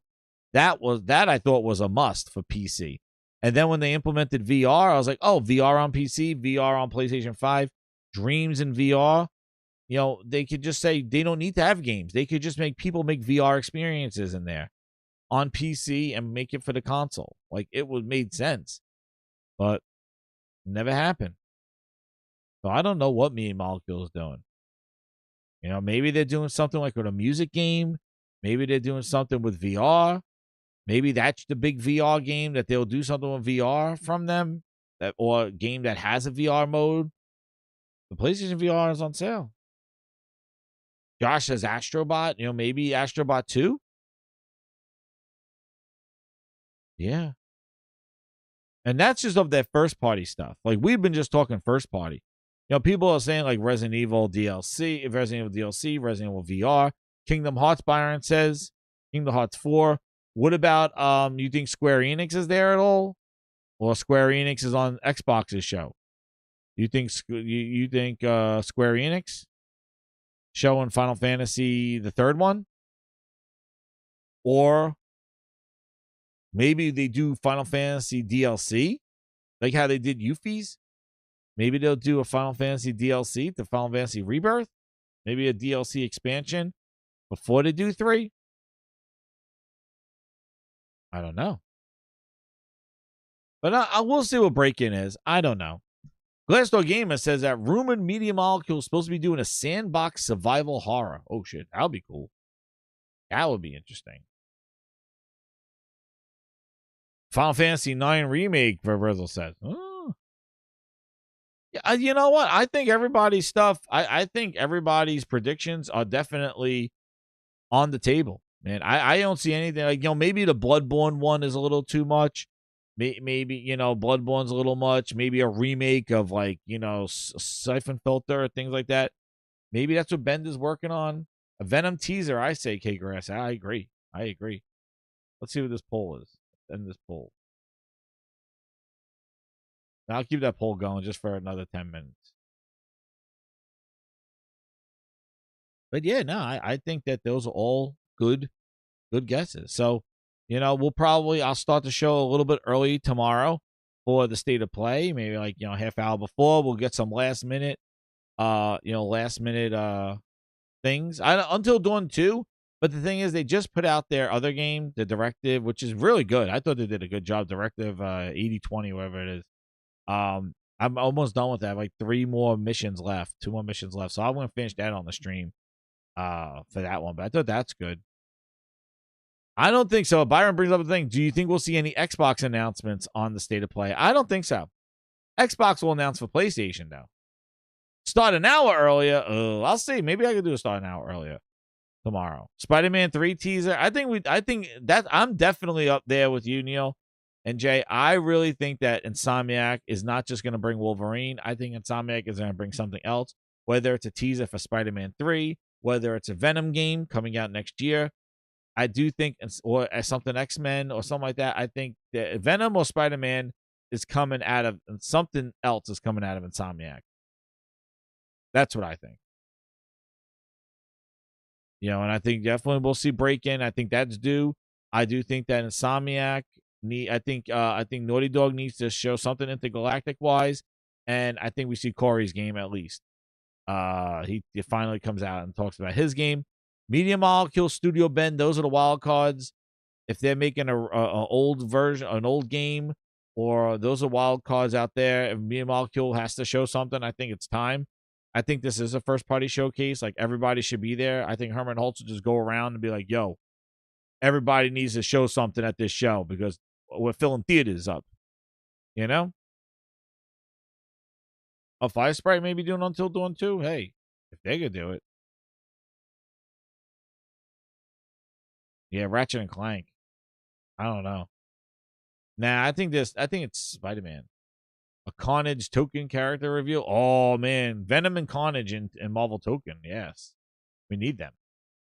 We need them. Glassdoor too. He says, imagine Halo on a state of play. Bots will lose it. No, they're gonna lose it if there's a PlayStation 5 logo at their show, man. Nishina will talk. So we're gonna get into that now. Let's end this poll. Let's see. I think the Grindhouse is divided. Wow, look at that. Yeah, only 70 votes, but my goodness. Grindhouse divided. 52% Spurs, 48% Knicks. The Grindhouse is strong. We are equal. We are equal fans on there. So that's good. But yeah, do you think we'll see Halo on there? I don't think so. I think Xbox, you'll see Halo here on their show. But we'll start and do a little more predictions before the state play, but I'm ready. And we're going to be ready tomorrow. But I think it's going to be an incredible show. I'm going all in. There's no tempered expectations. We're going all in. You know, sit down, be seated. It's summer. It's ready. Popcorn flick. You know, just like you sat down for Endgame and saying, take me away. That's how we're going to go state of play. We're going in, do it. Because the last time we did it, dude, they went crazy on the last show that we went and watched. And this one has even more of a runway and more of this. I hope that, you know, not reading too much into it, but I hope that means that there's some incredible things going out there. Now, where I wouldn't want to be is staring at PlayStation logos on an Xbox show. They're on a slippery runway, grinders, as we get into the next topic of the evening. Hit that like button, grinders. We're over at 100 likes yet? We're at 100 likes? Let me see. We're at 100 likes? Close to it. Let's share it out again. Let them know we're here. Yeah, we're at 91, so we could get up there. Let me share this out one more time. Here we go. Here we go. Millions. They want to skirt their party. Anyway. So, yes. It is wild out there what has happened. And, you know, those that watch the VIP show on Saturday, it is Asha, after we did that show, Asha then tweeted out that she owns it about showing the logos on that show. And yeah. So Asha came out, said, tweeted out, responded to Cobrel, because Cobrel was like livid. And Asha came out and said, yep, that's my miss. I take the blame. Blah, blah, blah, blah, blah. Similar to Phil saying, you know, I'm sorry about Redfall and all this other stuff. So Asha came out and did this there, which I feel like doubled down because Cobrel came out, and we read this already, you know, that Xbox will continue to show competitive platform logos upcoming showcase. I feel like the bare minimum expectation many had for Xbox was really to focus on their own show. And then Asha, whatever AI does or whoever's owning this thing, responded to Cobrel saying, seeing the feedback on logos, it was a miss. I own it. We're talking about how we adjust for future Xbox shows. And the world went wild. They're like, well, what does it matter if you're removing logos, if you're still putting them on PlayStation? What does it matter if, like, why are you going to lie on your show to satisfy fans on there? Which I think this tweet was really weird. Sarah Bond said, deeply emotional to meet Cobrel in person Thank you for being such a positive, creative force in my life and for the Xbox community. Love always, Sarah Bond. So, like zoinks. I don't know what's going down over there at FanFest, but yeah. Another one. Those are some nice words by Sarah Bond. So, Asha responded to him and said that we heard you again.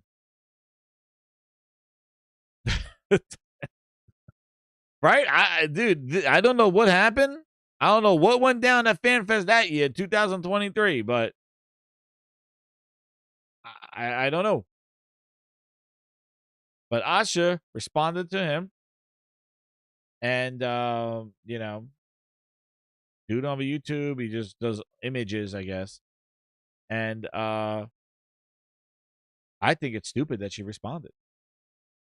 Because I haven't spoken to you guys about it on the VIPs. I haven't spoken to the VIPs about it, but I think this is just not good. Like, I think the responses that you've seen over the weekend with her response here, I really think people are like, what do you mean? It was a miss. It was your show. It was a Xbox podcast, controlled environment with your community person, Matt Booty, your right-handed ass, and you guys brought it up during the show. It wasn't an ad hoc interview. The person said, you know, during our previous shows, we've been transparent in where things are. Are we going to continue that? And Booty's like, yes, definitely. Who brought it up? He brought it up because it was a topic. I'm sure Asha said, well, you better address that when they're going to see logos for other companies there on the Xbox podcast. They did it. So how is she saying she sees the feedback? She doesn't know. This is the same crap that Phil did. This is the same stuff that Phil did. Oh, I didn't know about Redfall until release. I wasn't sure. I own it. I own the Redfall. He owned Craig. Remember when Phil did it? Like, come on. How many times do we need Xbox executives to apologize to us? Right? Like, remember when Phil Spencer, wait. Apologizes for Halo, right? For Halo Craig. Not Craig in the chat, but Halo Craig, remember? Remember when Phil apologized for this? Like, how many times do these executives just come out and be like, yeah. Where is it right here? Yeah. Phil Spencer. Phil Spencer apologized to fans for Infinite's delay. During a live stream, Xbox boss Phil Spencer spoke at length. He goes, where did he say? Citing the announcement, he goes, Witta asked Phil about other causes aside from a pandemic for the launch of Halo. Spencer started conversion by saying the fact it's a bummer. And noting the franchise's misalignment with the Series X debut, he points on the stability of the series and the prowess of the studio behind it, and adding, quote, it just didn't feel to all of us like the Halo release that we would want. Spencer highlights a major a point of maintaining a, quote, healthy and stability of the team. This is the Halo team. After you see how that place went there. Instead, Matt Booty from Xbox Studios, Bonnie Ross, and Spencer decided to keep it as is. Halo Infinite initially was meant to be a series of different games in a staggered release. And here you go. Another like this. I apologize to the fans because I never want to set up expectations and then not hit them. But I also believe we're making the right decision in the long run for both Xbox and Halo and our customers. Oh, man. Bullshit. Oh, man. That's apology number one. Then, remember when he apologized for the showing? Halo 5, poor showing. Phil Spencer apologizes. Remember that one? I remember the interview. Where's that interview? Yeah, we got a whole list of them. We got this one here. Yeah, here are all the quotes. Asha, take note. You're still learning. The Redfall apology on May 2025. Phil Spencer. The quote, "There's nothing that's more difficult for me than disappointing the Xbox community. I am upset with myself. We let a lot of people down this week with the launch of the game." He acknowledged that the game missed both internal metrics and creative vision Arcane had set out to achieve, but promised ongoing post-launch support. That's apology in 2023. Now we do Halo Infinite apology. In 2020, he apologized to fans when Halo Infinite was delayed and missed the launch of the Series X. He admitted it was a bummer and disappointed to both fans and the team, and he defended the delay as the right decision. Botched reveal. In 2021, he expressed regret over the original reveal of Halo Infinite, stating that the Xbox was too driven by hope and rather be honest with themselves about the game's readiness. The Planet Fitness Black Card. Get there, Planet Fitness. Get that exercise going. Anytime and recover Get the exercise going. in the Black Card spot. What are we doing here? I want to see his apology. To discuss the launch of Redfall. You know, there's nothing that's more difficult for me than disappointing the Xbox community. I've been a part of it. How many times has Xbox disappointed its community in the last decade? And Asha comes in here and she's already apologizing twice. She apologized for the financials, how they didn't meet her mark, and now she's apologizing for the miss of the logos. How many times? I can go directly to Blackness. Hit that number. Hit that like button. For a long time, I obviously work on Xbox, head of the business, have a lot of friends, get a lot of feedback. Yo! The Xbox Matrix here. And they still keep coming back. Xbox fans, stop. Get it. You know what? Yes. That's right. You can come over here. Tell them now. You've been through it.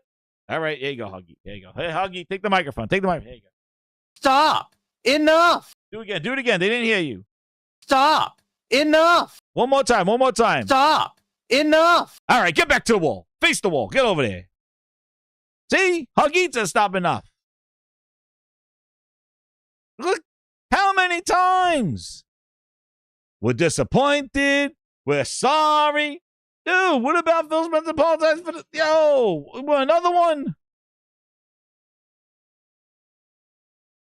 Keep going, Phil. Keep telling the community. He upset the community. There's nothing that's more difficult for me than disappointing the Xbox community. I've been a part of it for a long time. I obviously work on Xbox, head of the business, have a lot of friends, get a lot of feedback. And just to kind of watch the community lose confidence, be disappointed. I'm disappointed. I'm upset with myself. I kind of revisit our process. You know, I think back to the announcement of 60 frames per second, and then we weren't shipping 60 frames per second. That was kind of our punch in the chin, rightfully, a couple weeks ago. And then seeing the game come out, and the critical response was not what we wanted. And it's disappointing. Spencer also spoke about his desire to allow Xbox's internal studios to have creative freedom. Just force them to go do the one kind of game that they have a proven track record for. And I'm just not a believer in that. Maybe that means I'll under-deliver for some of our fans out there. But when a team like Rare wants to do Sea of Thieves, when a team like Obsidian wants to do Grounded, when Tango wants to go do Hi-Fi, when everybody probably thought they were doing Evil Within 3. Oh, shit, man. The Phil Ness keeps on coming. Oh, man. You believe? I didn't forgot he said that. Oh, man. Phil Ness, man. Oh, he's back. Indie's the best Xbox exclusive. Oh, he's back. I forgot he said that. I remember that. He said that. Oh, man, Hi-Fi Rush. Oh, oof. That's right, the unknown. Oof. Within 3. Major oof. What did he say? Obsidian wants to do Grounded, when Tango wants to go do Hi-Fi, when everybody probably thought they were doing Evil Within 3. I want to give the teams the creative platform to go and push their ability, push their aspirations. Man. But Phil. I also need to have a great selection of games that are continue to come that surprise and delight our fans, and we under-delivered on that, and for that I apologize. It's not what I expect, not what I want. Well, man, but Phil, did you Asha, seeing the feedback, I own it. Well, Asha, here's another one. Phil Spencer apologizes for the angst and emotion caused by Xbox Live Gold price hike. We will learn from it. Oh, man. Here goes Phil Spencer again. Apologies. Quote, apologies from all the angst and emotion this caused today for our customers. As always, we appreciate the feedback. This is good learning opportunity for us, and we will learn from it. And even Larry Herb says, hope your Friday is better now when they pull back the whole Xbox Live price increase. The angst and emotion. And let's see Asha just on Friday. Seeing the feedback on logos, it was a miss, and I own it. We're talking about how to adjust for future. Yo. This shit don't write. This shit writes itself, man. You got to be friggin' kidding me. And notice, it's always we're under-delivering to the community. We upset the community. How many times are you going to shit on their lawn before they're like, yo, get out of town? How many times? How many times, Xbox fans, you're going to allow these executives to shit on your lawn and you keep giving them another chance? It's time to come out with the tasers and light up their nuts when they bend down to take a shit. Now. Breakfast to go. You're going to love my nuts. Watch this. If it was me, I would say, you want to know what? Next time I see you bend down and take a shit on my lawn, I'm zapping your nuts with the taser. I have an exciting life now. Breakfast to go. You're going to love my nuts. Watch That's this. That's what I would be doing. I said, again, you want to take a shit on my lawn again? Get ready. This taser's going to zap your nuts. I can go directly to Black Nuts. Now bend over. Let's see you take a shit on my lawn now. How many times? How many times are you going to let these executives... Madam Xbox. She apologizing already. Didn't even show the goddamn games yet. This is before the show she's telling you she's sorry. Before the show. Jesus. What are we doing here? Insane. Then when people make fun of Craig for Halo, Phil says they're going to embrace the meme. In 2020, Phil said our new official Xbox mascot is Craig. Phil be look. Oh, shit. Phil says that's our mascot. Oh, people. Sir, do we get the win this time? Oh, man. Redfall got a lot of hate. It's not a bad game. It's a double-A game at best. I would look at it like that. I waited for Halo, and all you gave me was bootleg Joe. Oh, now we sit and wait for content. Hands up. He says that is the Xbox mascot. Oh my God. My goodness, my goodness. Sign me please, I will bend over and touch. My knees tell me it's better when we all play the make exclusive games and like to my face, thank you, Phil. A new official. Oh my God! Yo! Oh my goodness.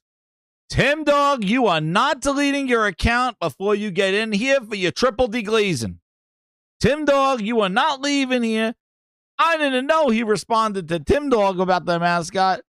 Tim Dog, you are due for triple deglazing. I got the staff here. I got extra towels. That deglaze, you're going to get Xbox deglazed. It's in the bone. I got extra towels. I hired extra staff. We got more wax. Tim Dog got to go through the triple deglazing. Oh, my goodness. Is this what Phil Spencer was saying when he said he had friends? Oh, shit. I mean, I don't know. Like, I'd have to go back. They got to be a triple deglazing right now. It's in the bone. We gotta spend my whole afternoon is canceled. Triple deglazing. Look at this. Look at this. Official Xbox mascot. I love the community and their ability. Dude, they were making fun of this, saying that is whatever. Back to 2026. What has changed? Let's see. Oh, goodness. Let's see. Now, wait. Somebody has to chime in on this. Somebody has to help us with this. Here he is. Like a fly to shit. Bootleg Jez is here. Here he comes. Here he comes. Just like a fly to shit. There it is.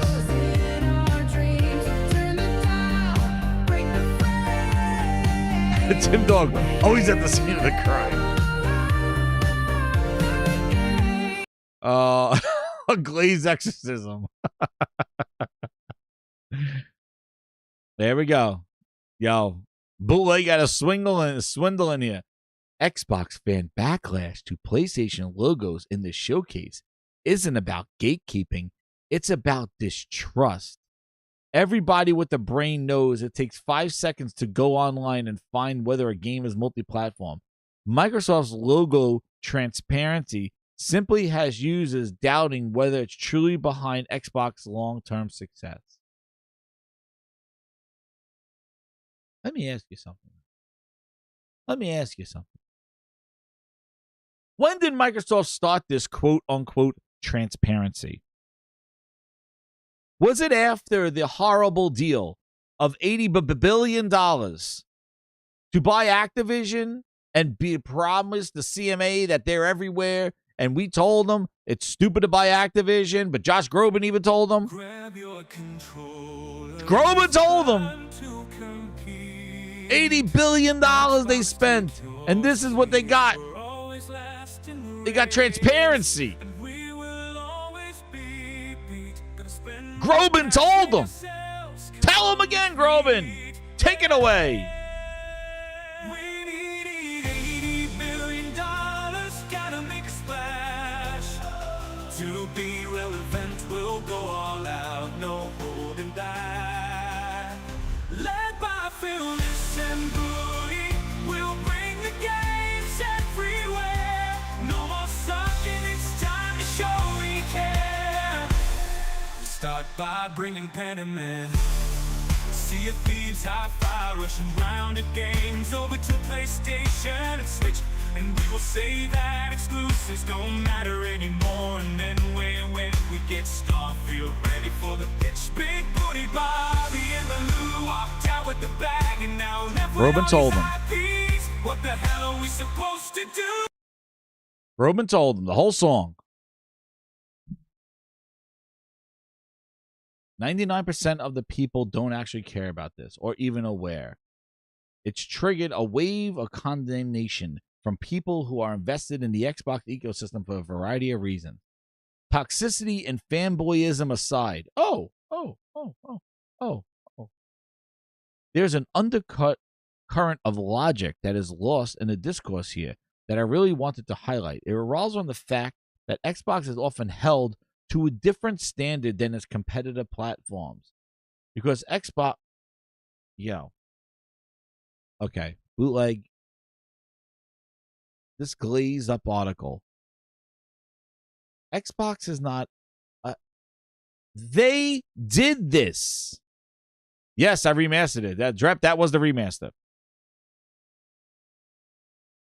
This is what I don't get. Grind is in the chat.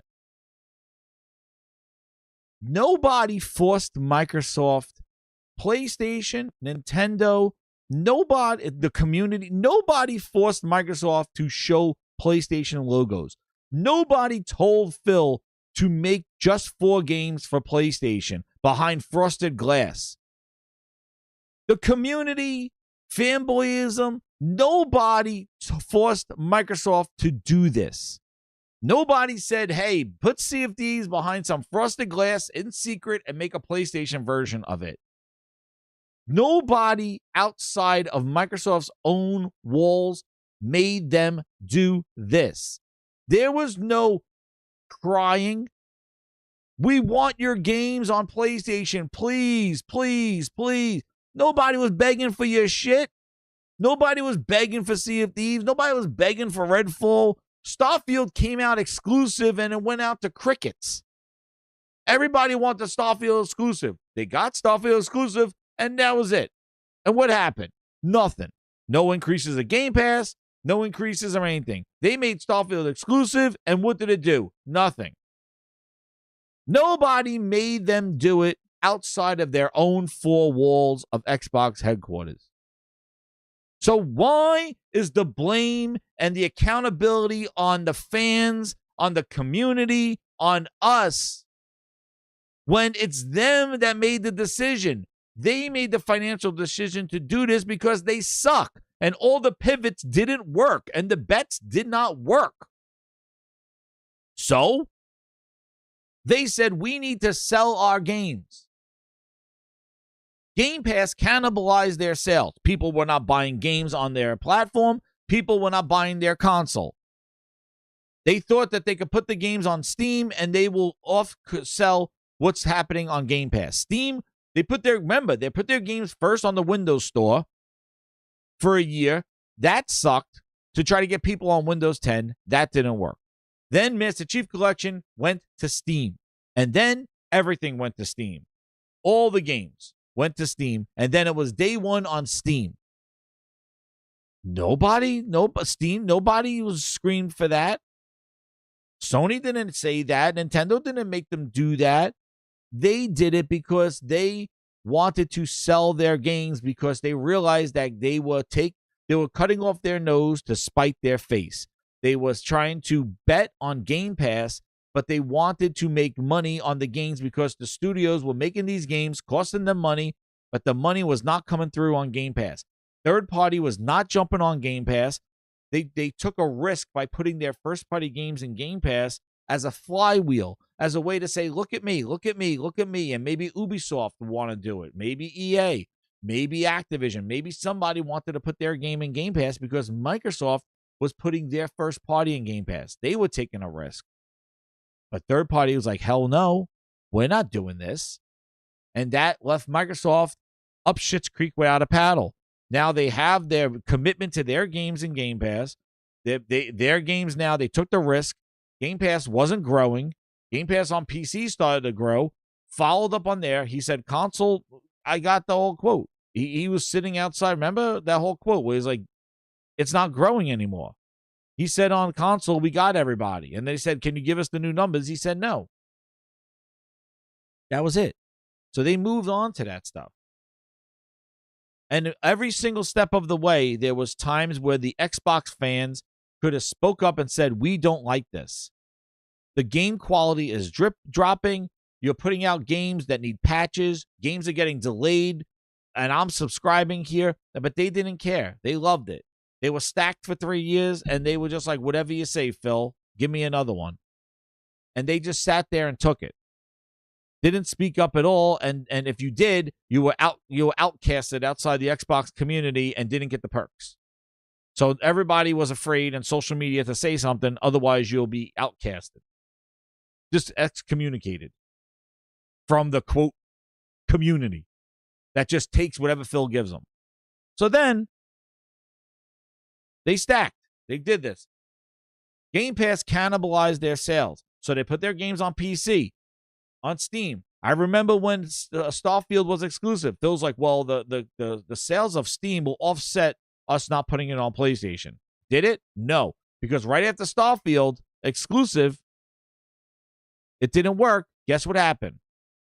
They started thinking about putting their games on other platforms. Remember how toxic Pete Hines was? Hey, Pete, when is Starfield exclusive? Not until Microsoft owned us. They went out and bought third-party publishers, but Microsoft didn't have the install base, nor they didn't have the console sales, the install base sales, or the sales of games on their platform to warrant exclusivity. And these big third-party publishers who were used to putting their games everywhere were now getting just sliced out and put their games on Game Pass. And they don't even see the money from all their hard work and stuff because it just goes into the oblivion of Game Pass. And then they kept buying bigger and bigger publishers and more developers. And the whole point was to throw them in Game Pass. It was like buying them and throwing them in the inferno. And they're like, but wait, what about our sales? What about our performance? What about our bonuses? What about our people? What about our staff? You just shut down Hi-Fi Rush that did well. What are you doing? Hi-Fi Rush actually sold games and you shut them down. Are we safe? Now you see them unionizing, Activision unionizing. We have Bethesda unionizing. Not Bethesda. You got Double Fine unionizing. They're protecting themselves because they know that Microsoft is ready to chop heads. And I told you last week, I think the future is not these little games anymore. Killing and all that other stuff. Dude, I should not focus on that shit. She'd focus on big games that make money. And that's why Call of Duty came out of Game Pass. You think what? To listen to the community? No, she wants that shit to sell. She's like, we're not going to make our money back if we have this thing sitting in Game Pass. We got to get it out of Game Pass so at least people will buy it. We'll tell them we're lowering the price. But basically, we're just trying to get this game out of Game Pass so the Xbox guys will buy it. That's the reason why. You guys took it as like, oh, she loves us. She discounted it. No, she took the game out to sell it. And I wouldn't be surprised more games start coming out of Game Pass to sell them. Especially you. Listen, I could probably tell you right now, Grindadamus. I bet you Forza Horizon 6, if it ever sees the light of day, is not launching in Game Pass. This is the last Forza Horizon 7. Forza Horizon 6 launched in Game Pass. This is the last one. That Forza Horizon 7 is the only game that sells, Forza Horizon. I should probably sitting there right now going, are you kidding me? We gave out what? We she probably wants less people to play, but more people paying for it. That's probably. I wouldn't be surprised if the next Forza Horizon is not a day one Game Pass game. No way. She's probably sitting there right now going, holy shit. Her and Tim, the financial people going, are you kidding me? Because Asha's not about more people to play their games. Asha's about making money back for a losing division that she was put in charge of. That's what she's doing, to make money back. That's why she'll say whatever she can say. She will do whatever she can do to pacify these Xbox fans to just stay put of where they are. That's why she's saying anything to just shut them up and keep them seated while she plans the exit strategy. It's like, nobody move. All you Xbox fans, just stay here, seated. I'll say whatever you want. I'll do whatever you want to just keep you guys seated right here while I figure out how I'm going to get all you fools over to PC. That's all she's doing. That's why she's so aggressive and egregious. Doesn't know the weight of her words. It is. It's sad but funny. I know. But that's why her words are just, she doesn't realize the weight of her words for the community. It's like, that's why they're all yelling at her and stuff. They're all talking to her, dude. This Fallout is insane. And because she responds to them, they just keep on going, dude. Like, this guy's a lifer. If Sarah Bond says this to you, whatever. Look at how Pete Hines enthusiastic when Phil bought him. Remember this? We've gotten a lot of questions since we announced this deal, but one of the biggest ones, Phil, is this question about exclusivity and how you think about that and how that's going to work with Bethesda. Yeah, I see it. I see it in the community. I listen to the podcasts and all the questions, so I'm going to try to be as clear as I can, because that's what I just think it's fair. So. Well, obviously, I can't sit here and say every Bethesda game is exclusive, because we know that's not true. There's contractual obligations that we're going to see through, as we always do in every one of these instances. We have games that exist on other platforms, and we're going to go support those games on the platforms they're on. There's communities of players. We love those communities. And what's hilarious is that he proceeded to make Redfall and Starfield exclusive after this because he deflected the question. He talked about games that already existed elsewhere, but didn't say exactly what they were going to do. And you could tell, like, during this interview, again, a coordinated interview, well, can't say everything's exclusive, but meanwhile, that's exactly what he did. He made everything from Bethesda exclusive until the exclusivity smacked them in the face with Starfield. Then they realized, like, okay, well, Doom has to, everything has to be everywhere now because the Starfield project didn't work. But he deflected here because he was like, well, there's contractual things. Like, he didn't commit. Continue to invest in them. And even in the future, there might be things that have either contractual things or legacy on different platforms that we'll go do. But if we're an Xbox customer, the thing I want you to know is this is about delivering great exclusive games for you that ship on platforms where Game Pass exists. And that's the thing. It was all a Game Pass play. All of it. Every single one of these acquisitions, everything was to throw these studios in Game Pass. And these studios didn't want to go in Game Pass. Think about it. If you are performing and you get metrics every month, hey, this is how you're doing, this is what you're doing, I'm going to give you some extra money because you did well, I'm going to give you some this because you did well this month, you stepped out this month. And they went from that kind of structure to, guess what? Just show up. What? Yeah, you'll just get the same feedback. No goods or bad, like no goods, no extra credit or anything. You'll just show up, and that's enough. All those extra credits and those good pat on the backs and extra bonuses, yeah, nah. You just come to work and you just show up, and that's it. Status quo. We level you out. That's what they did to these studios. These studios were like looking at the numbers like, oh, we sold this on PlayStation. We sold this. We did this. Oh, I got Metacritic. This. I got scores. Give me my bonus. I'm going to cruise. Well, what they go this? Guess what happens? You're all going in Game Pass flat rate. Remember the publisher, even Square Enix. Remember when the People Can Fly saying, well, Square Enix put our game in Game Pass. We don't even know how it did. What was that game? You remember that game from People Can Fly. That came out. It went right to Game Pass. It's like, well, they put it in there. Like, we haven't seen residuals from it. Because it went into the oblivion of Game Pass. Because the publisher made a deal.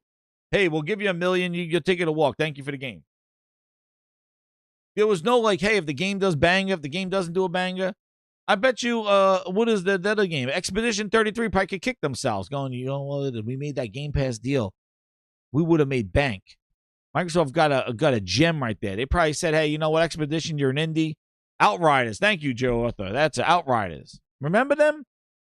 People Can Fly. It's like Square Enix made a deal with Microsoft. We haven't seen any residuals or rewards or anything from our thing because it went into oblivion. They didn't even know how well it did because Microsoft took those numbers and only shared them with the publisher, not with the developer. It cut the developer out. Game Pass was the fall of Xbox. Game Pass, and this man bet his life and career on Game Pass. And when it stopped growing and it was done and it never made the subscribers that it needed to do, it was done. Because what Game Pass did is that it took out the gusto from the developer. It took out their awareness of how a game is selling, what they can do, how many sales numbers. It went into just a flat rate. Expedition probably like, hey, you know, Microsoft's like, you know what? This game probably sell a couple, probably $1 million or so. Here's $1 million. Thank you very much. Me on boom. The game blows up, Game of the Year and stuff. And Microsoft's sitting there going, yo, we got a good deal on them, man. We put them in Game Pass for like $1 million. maybe if they would have knew how good their game was, they probably would have asked for more. But we got them. It was not a friend. That's why publishers and developers didn't do it. And the games that wound up in Game Pass were games that the devs are like, I don't think this is going to sell on Xbox. So you want to know what? Put it in Game Pass. At least we'll get some money from it because I don't think it's going to sell. And Microsoft will pay us a couple million to take the game. That's probably better than if it sells because it's not going to sell there. And then what developers found out that if your game wasn't in Game Pass on Xbox, it wasn't successful. It wasn't successful because they would just wait for it to be in Game Pass or they won't buy it. I remember the indie devs saying hey, if my indie game is not in Game Pass, they're not going to buy it.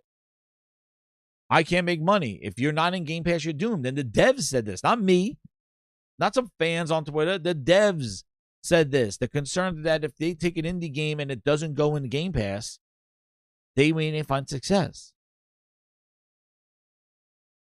So now you come to current times. And they want to know why logos are being shown. And look at Tom Warren. Why are logos being shown on the thing? First off, this is a Microsoft published game. And Microsoft wants to make their money back. So why would they deny a platform of 100 million PlayStation? This is so funny. These guys are worried about logos. I'm going to give you something to worry about. Why does Microsoft announce the game coming to PlayStation in the same breath that they announced the Xbox release date and the PlayStation doesn't even have a release date? I think that is more damaging than a friggin' logo. And these dopes don't even address that. Because that basically is total cannibalization. They announced the release date of Xbox Janky Jones. By the way, Indy's the best Xbox exclusive in years, and specifically in 3 years. And right after they announced the actual release date of Indiana Jones, the next announcement right after that was it's coming to PlayStation. There was no release date. They just said it's coming to PlayStation. Completely cannibalized any kind of FOMO of somebody going, well, I'll get it on Xbox because I don't know if it's coming to PlayStation. They're like, no, we'll tell you. We don't even know the date, but we'll let you know it's coming to PlayStation. Guess what? They did that with Fable. They first showed gameplay.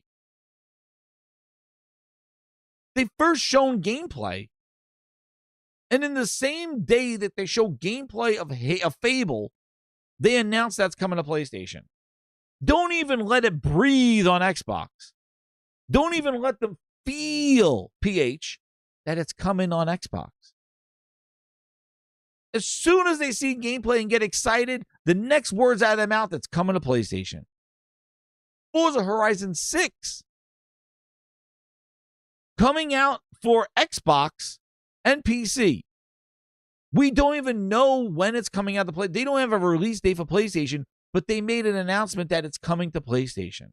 Completely removing any exclusivity window that they have for Forza. That's a problem. Not a bitch-ass logo. The fact that they actually have timed exclusives and they don't even take advantage of that time and they completely just botch it by announcing the PlayStation release date. What the hell is that? That's craziness. That's a sickness. Not a friggin' logo. The fact that they remove any kind of... They have the exclusivity right now with Forza, but they basically go, don't worry, PlayStation fans, you're getting it. Same thing with the Halo remake. At the show, they announced the PlayStation version. The same day, they finally showed it to Xbox. They're not even giving them the privilege of announcing a game first and letting them enjoy it, and then later on announcing the PlayStation date with the release. Instead, the same day these Xbox fans and Xbox community finds out about it, they're like, oh, and let's shit in your cereal and tell you it's coming to PlayStation also. We don't even have a release date, but we're just letting our PlayStation fans know that it's coming to them. And it's like, what? What? And they did it with Indiana Jones, with Fable, with Forza. And they may even do it with Gears. If Gears is not coming out day and date on PlayStation, they may just say, oh, yeah, it's coming out on Xbox and PlayStation. We know Minecraft Dungeons is coming out on PlayStation. But the whole point is that any kind of exclusivity or favoritism to their own brand is being disregarded. And on the same thing, they're announcing it for Steam. They're putting Steam Day 1. That's not their ecosystem. That's not their ecosystem. So why don't you guys worry about how these games are being announced by Xbox and not just a logo? Because again, the logo is the stupidest thing. Like, they put it on their show for a logo. They want to sell their games. That's the point. They want to make their money. And the PlayStation install base, the Steam install base is so large compared to the wimpy Xbox console sales that they need PlayStation. They need Steam. Like, don't you realize that? They don't need the community. They don't need you. They need the sales. They need these huge install bases. The Switch, PlayStation 5, Steam. They need you to sell their games. That's why the logos are there. That's why they announce where these games come out, because they want their money. And these studios want their money. These studios want their money. They don't want to be in the cesspool garbage dump of Game Pass where they don't see that money. They want their games to sell. Do you think that these guys are held hostage when they announce the PlayStation version? Dude, they are extremely excited. The day has finally come. Even Todd Howard, Richard Simmons, hairdo bitch, sat there going, yo, the day of Starfield on PlayStation has finally come. And you've seen, you put that Starfield on PlayStation, it went from 200 to now the top 8. That's the power of PlayStation and its sales. And what I love is all these years, it was fear-mongering to talk about sales. Sales don't matter anymore. It's users. Bull. I'm not saying it. Bullshit. Arnold's saying it. Sales don't matter. And what I think is hilarious is that these Xbox guys now, you want exclusives to bring back the brand for what? I thought console sales don't matter. I thought it's not about console sales. It's about engagement numbers. What happened? You all of a sudden, you want the Series X to sell and you want exclusives to drive the Series X? What hole did you crawl out of? You must have been in a bunker for the last 10 years. Where were these people when I started my podcast? Where were these people? Console sales don't matter. Exclusives are antiquated. Nobody wants this. It's about, now all of a sudden you want logos off of your games. You want exclusives back to sell what? A console that's like double the price than what it was in 2020? Some old-ass hardware that you didn't even bitch about having a mid-gen refresh? Instead, when the Pro came out, all you guys were crying like, who's this for? We don't want it. And because Phil Spencer told you he gave you your mid-gen refresh with your Series X. Missing out trees and leaves and everything else. Really? You accepted that and screamed, go buy a PC. Oh, really? But now all of a sudden you want Series X's to start selling? Stock them in stores, Asha, please. Make that game exclusive that drives the console. I've said this on every podcast, and I'm still going to say it. I need somebody. You could come in here right now. I need an Xbox fan to tell me what an Xbox is. I want somebody to tell me what an Xbox is. What is Xbox? What is it? I need to know. I want to know what is Xbox. Right now, June 1st, 2026, what is Xbox? What is back to Xbox? What is Xbox? I feel like we're playing, we're an airplane or Naked Gun skit. Surely you're not serious. First off, my name's not Shirley. Because I don't think you, as an Xbox fan, believe back to Xbox means something different to you than it means to Asha. Back to Xbox for an Xbox fan, a legit one, means 360, we're cooking again. Back to Xbox for Asha is probably like, we got to make money and I got to move this to PC app. What do you think that logo would do? They put the logo on the Windows PC app. She's basically giving you Project Helix before you know it. All those updates, the Helix update, the dashboard, the new logo, dude, that's all Helix branding. She's just doing it now. She's just pre-glazing you. That's what she's doing. So the transition is easy. But what happened is that when she said back to Xbox, back to console, people immediately thought 360. She's not talking about 360. She's talking about Project Helix because that's what she did on the second week, was announce a new console or a PC hybrid. And get ready for the other shoe to drop. You thought this Apology was one shoe. Get ready. When she announces what Project Helix really is, you're all going to be in for a rude awakening. It's a PC app. That's what it is. A PC friggin' app. And they're going to say, oh, your Xbox games work. Some of them will be adding more over time. So your library will start with 100 at first, and then we'll add more over time into the Windows Store. That's exactly what they're going to do. It's not back to Xbox console. It's not back to Series X's. You want to know why I'm able to, predict and anticipate what it is? All you need to do is just say, guess what? If I ran a company and I don't give a shit about the Series X, put that in your mind and now listen to all the decisions that Microsoft has made, because every single decision is exactly that. They don't give a shit about those Series consoles. They don't give a shit about console. They don't care. They don't care about the games. They don't care about their storefront. They don't care.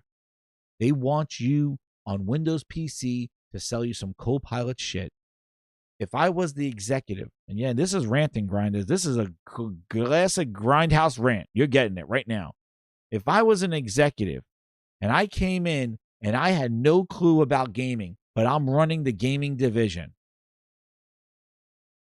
if I gave a shit about gaming and I believed that gaming was something that was going to make my job and this business that I'm running now as the CEO better, but I don't know anything about gaming, what would I do? I would hire people that knew a lot about the history of Xbox and gaming to help fill in what I don't know. Is that what Asha did? Did Asha surround herself with Xbox console and gaming knowledge in her clique, in her cabinet? Did she grab the people that were there for 20 years that knew how to do an Xbox UI and what the console needs in the storefront and find those exclusive games that drove the console sales of the 360 and the Xbox One?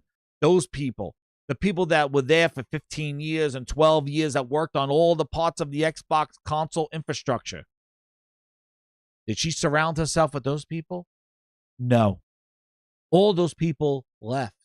That whole Sarah Bond issue, the whole thing, they're all gone. And she surrounded herself with an AI crew.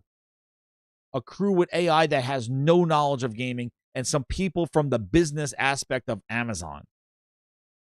Does that sound like somebody that really wants gaming to be the focus of her venture, considering she had no background?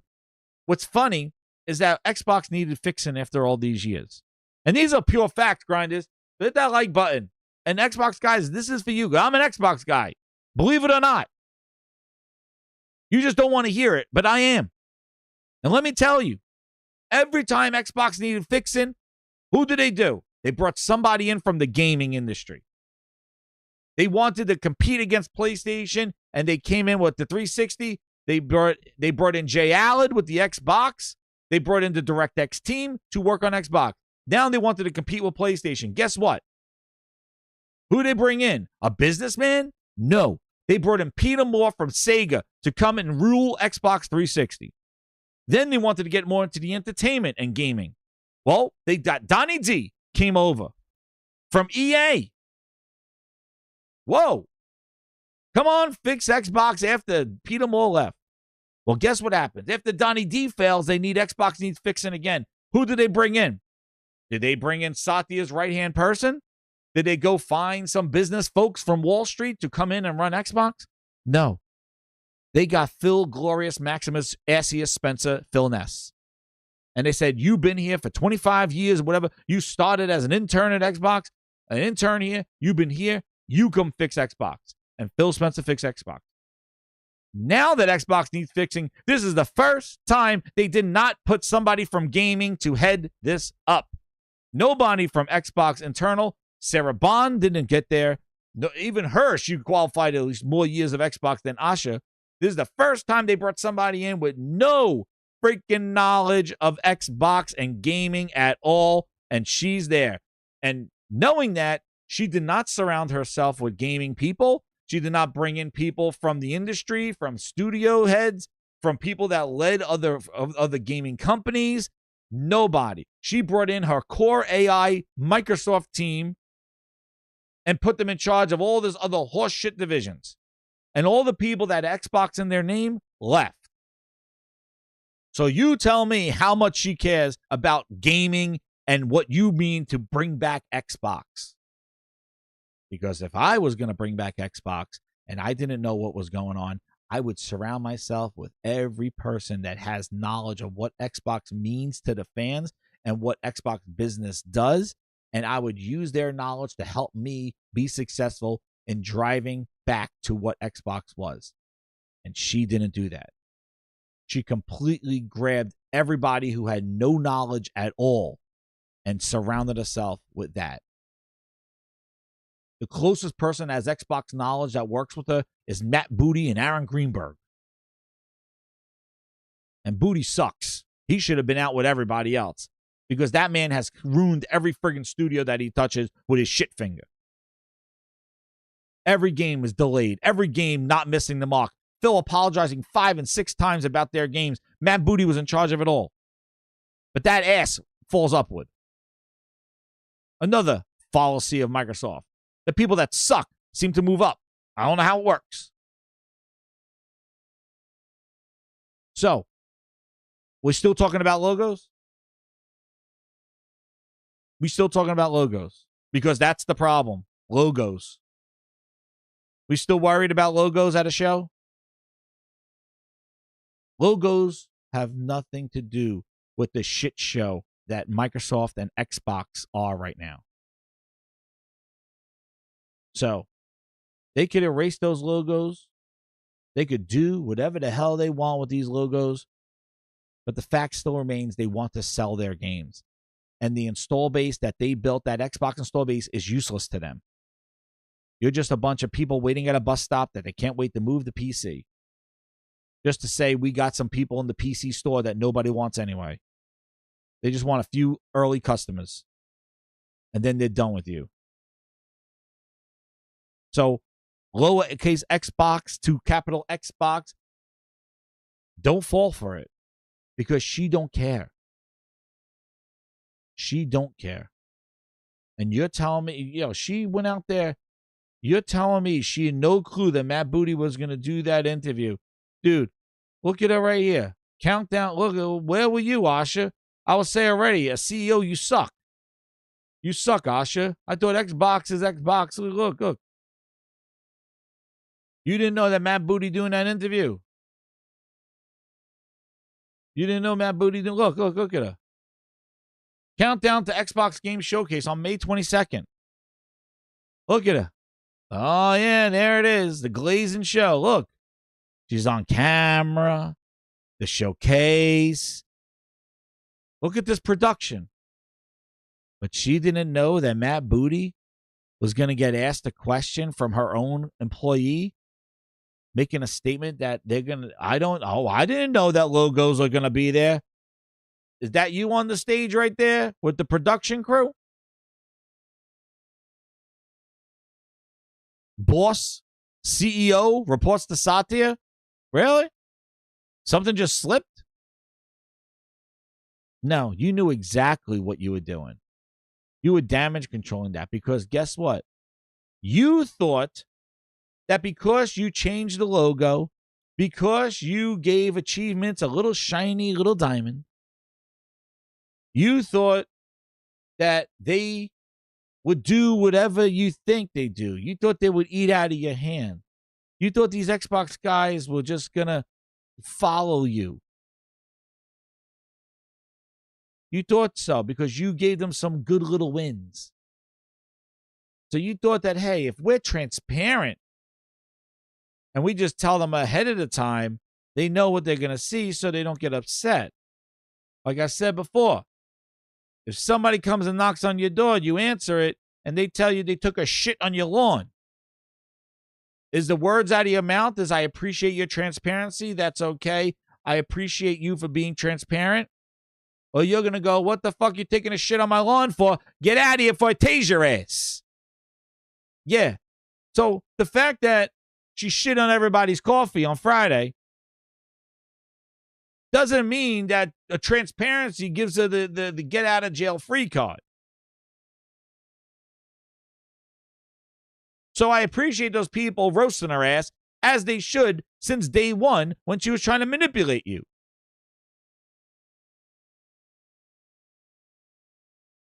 And Bootleg could do whatever he wants with his little articles trying to protect it.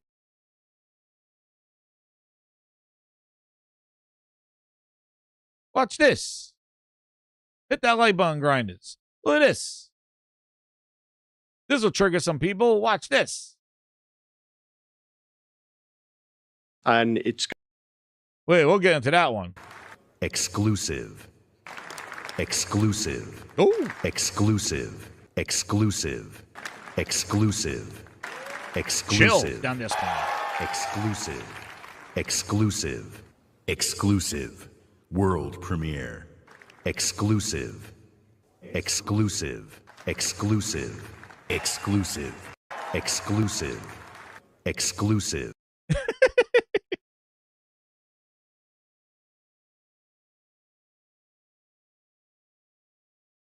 Exclusive. You need a GG logo. Look at how funny this is. Even Colt Eastwood about the Fable delay, because that was the other thing that was announced on there. Everybody's worrying about logos. Hey, Fable got delayed to 2027. This was Fable last year. We are actually going to give Fable more time, and it's going to ship in 2026 now. And while I know that's not maybe the news people want to hear, what I want to assure people of is that it's definitely worth the wait. And yeah, I have unequivocal confidence in the Playground team. We are actually going to give Fable more time, and it's going to ship in 2026 now. Yo, I gotta say, man, this lady, she is like Xbox confessionals. This poor lady that came over from IGN.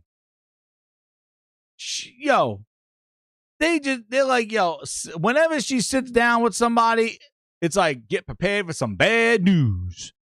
Yo, this woman from Xbox IGN, man, they sit her down. They told her just 4 games. They told her I'm delaying Fable in 2025. They just told her I'm delaying Fable in 2026. They just said there's going to be PlayStation logos at the Xbox showcase. She is like the Xbox priest. That's right. She needs to be behind like the booth. It is like Xbox confessionals when this poor woman gets on the microphone. This has got to be, I really think that this Xbox podcast has got to be true confessionals of an Xbox. Know what it reminds me of? It reminds me of like the reality shows when they go in the booth. That's what it reminds me of. It reminds me of like in what is it, Jersey Shore, when they go in the booth. They're like, you know what? I told them the game's not coming. Yeah, I said we got to give Fable more time. Think about Xbox reality. They just got to turn to people facing the camera going, hey, Mom, hey, Dad, I knew Xbox would be failing. I knew the game's not ready. I'm not going to tell them out there. I'm not going to tell my other housemates that the game's not ready. I'm not going to tell them. I'm not going to tell the other housemates that the Fable's not ready, but I know between me and you and the TV, whoever's out there listening, Fable's not ready. It's not coming. And Phil Spencer gets in there and he goes like this. He goes, oh, my God. Yo, those housemates suck, man. Oh, thank God. Let me tell you something. Yeah, I said just 4 games, but you know what? It's not happening. It's not 4 games. I got a whole shit ton of frosted glass coming in. We're making PlayStation games at the wazoo, and these devs are excited about it. But don't let my housemates know about it. Just don't let them know. The real Xbox. That's right, Dente. It's like the real Xbox. It's like real world. The real world Xbox. Yeah. They think I got a crush on that one. I don't have a crush on that. I'm telling you right now. That game's delayed. Game looks like shit. Oh, man. But I'm going to go tell them it looks fine, all right? This is just between me and the internet. I'm telling you right now. Game looks like shit. I just saw the game. It sucks. That's what she is. She's basically like the real world. She's like the confessionals. What is it? Like a Big Brother. This is how they are, like this. Where are they? They're like when they get into the thing. That's what they do. Like they're in the thing and they're like, I told you. They get in there. But that's what it is, like the X world. It's Snooky. I guess she's Snooky. But that's what this Xbox podcast has turned into. It turned into Xbox Real World. It's like, all right, I'm going to tell you all the shit. I'm telling you, it was delayed. Yeah, they're like this. Oh, yeah, the game. Oh, I'm telling you, the game's like ass. They get in the confessional. But the game's like shit right now. That's what they're doing. That's what they're doing. Are actually going to give Fable more time, and it's. She just sits there and takes it. Just think, a year later, she's now sitting there across the way from a stank ass booty, and he's like, "Yo, where is it? Oh man, her again." Is that the focus is going to be on another thing. Oh, there she is again. Xbox confessionals. The thing about Showcase, I'll say, is that the focus is going to be on these games, right? We really want to focus on the teams and on the games, and this is not going to be a place where we're going to talk about strategy broadly, right? There's certainly some strategic things that are out there and things we want to bring clarity to, but. And what he's talking about, strategic things, is where your games are going to be played. Yet again, Microsoft has yet to confirm how your games will work on Project Helix. It's an Xbox that plays your PC games. It's a hybrid. Yo, you want to talk about not buying games? Guess what? I'm going to tell you, Xbox guys, right now, I don't know how you still give this company money and invest in their ecosystem when they are not transparent to let you know how and where your games will be available. If your games are not play anywhere, what do your games do on Project Helix? That is the answer from day one that they should make very clear. I know if I buy a PlayStation 5 game, it's going to work on the PlayStation 6. I know if I buy a Switch 2, it may work on a Switch 3. I know you buy a Switch 1 game, it works on a Switch 2. They do not know what happens if a game is not Xbox Play Anywhere, like a Resident Evil 9. You bought that on Xbox. Does Resident Evil 9 go to Project Helix with you? Are they honoring your purchase? Are they going to make it play anywhere? Who knows? But how can you confidently buy games from their store not knowing what the hell a PC hybrid console is or will be. Look at booty ass. How? How do you feel confident throwing money at their ecosystem, buying games that are not Play Anywhere? You got to just buy Play Anywhere games. If you buy games that are not Play Anywhere, you're flipping a coin. You're playing Russian roulette, man. Who even knows what happens to your game on Project Helix? Is it compatible? Is it going to be part of the what is it? What is it? Not the pro. What do they call it now? They call it the pro. What the hell is it? Preservation program. There you go. Is it part of the preservation program? Dente is it? Who knows? I wouldn't buy a game that's not Play Anywhere. And that's my prediction for their show, and I'll get into that on Friday. But my prediction for their show is I think it's going to be more. Asha is more of a Play Anywhere play than Game Pass. Play Anywhere is her bridge to bring people over to PC. So I think there'll be more Play Anywhere games, and I think you're going to start seeing the pause of Game Pass. I think first-party games will start coming out of Game Pass. I also think that you'll see more games getting pushed for Play Anywhere. And they may be able to get bigger games in Play Anywhere because they know that once Xbox console goes away, that Play Anywhere will just be put your games on Windows PC. That's it. Look at that booty face. That's strategy right there. And exactly, Dente. How do you disappoint them? Not only would you don't know, they're not transparent about where how their games will be played on next gen, but how many times they've disappointed and said sorry for their biggest games. These are not sorries for a little hokey dokey game. This is sorries for Halo, sorries for Forza Motorsport, sorries for Starfield and Redfalls and all these games that they purchased $8 billion for a company. These are big-ass games that they're apologizing for. These are not like, oh, we took a chance on an indie game, we're sorry. No, this is like your franchises. And this person,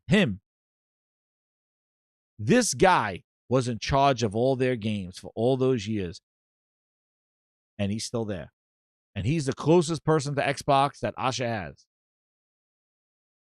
The focus here is on the games, and we want to make, for the long term, we want to make the right decisions, not fast decisions. And I can also say that there won't be Helix news, so Helix will not be in this showcase. Again, we want to get everything about that right, so we're really focused on the games now. We've got a great lineup over the next 12 months.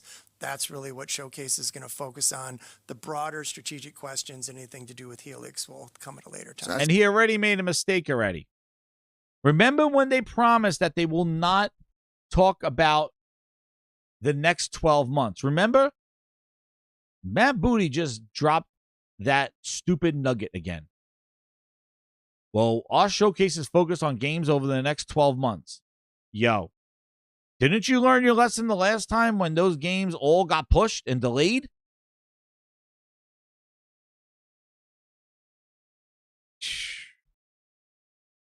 Remember when they did the chart saying games coming over the next 12 months and everything got, like, all the games got pushed out? They will learn from that.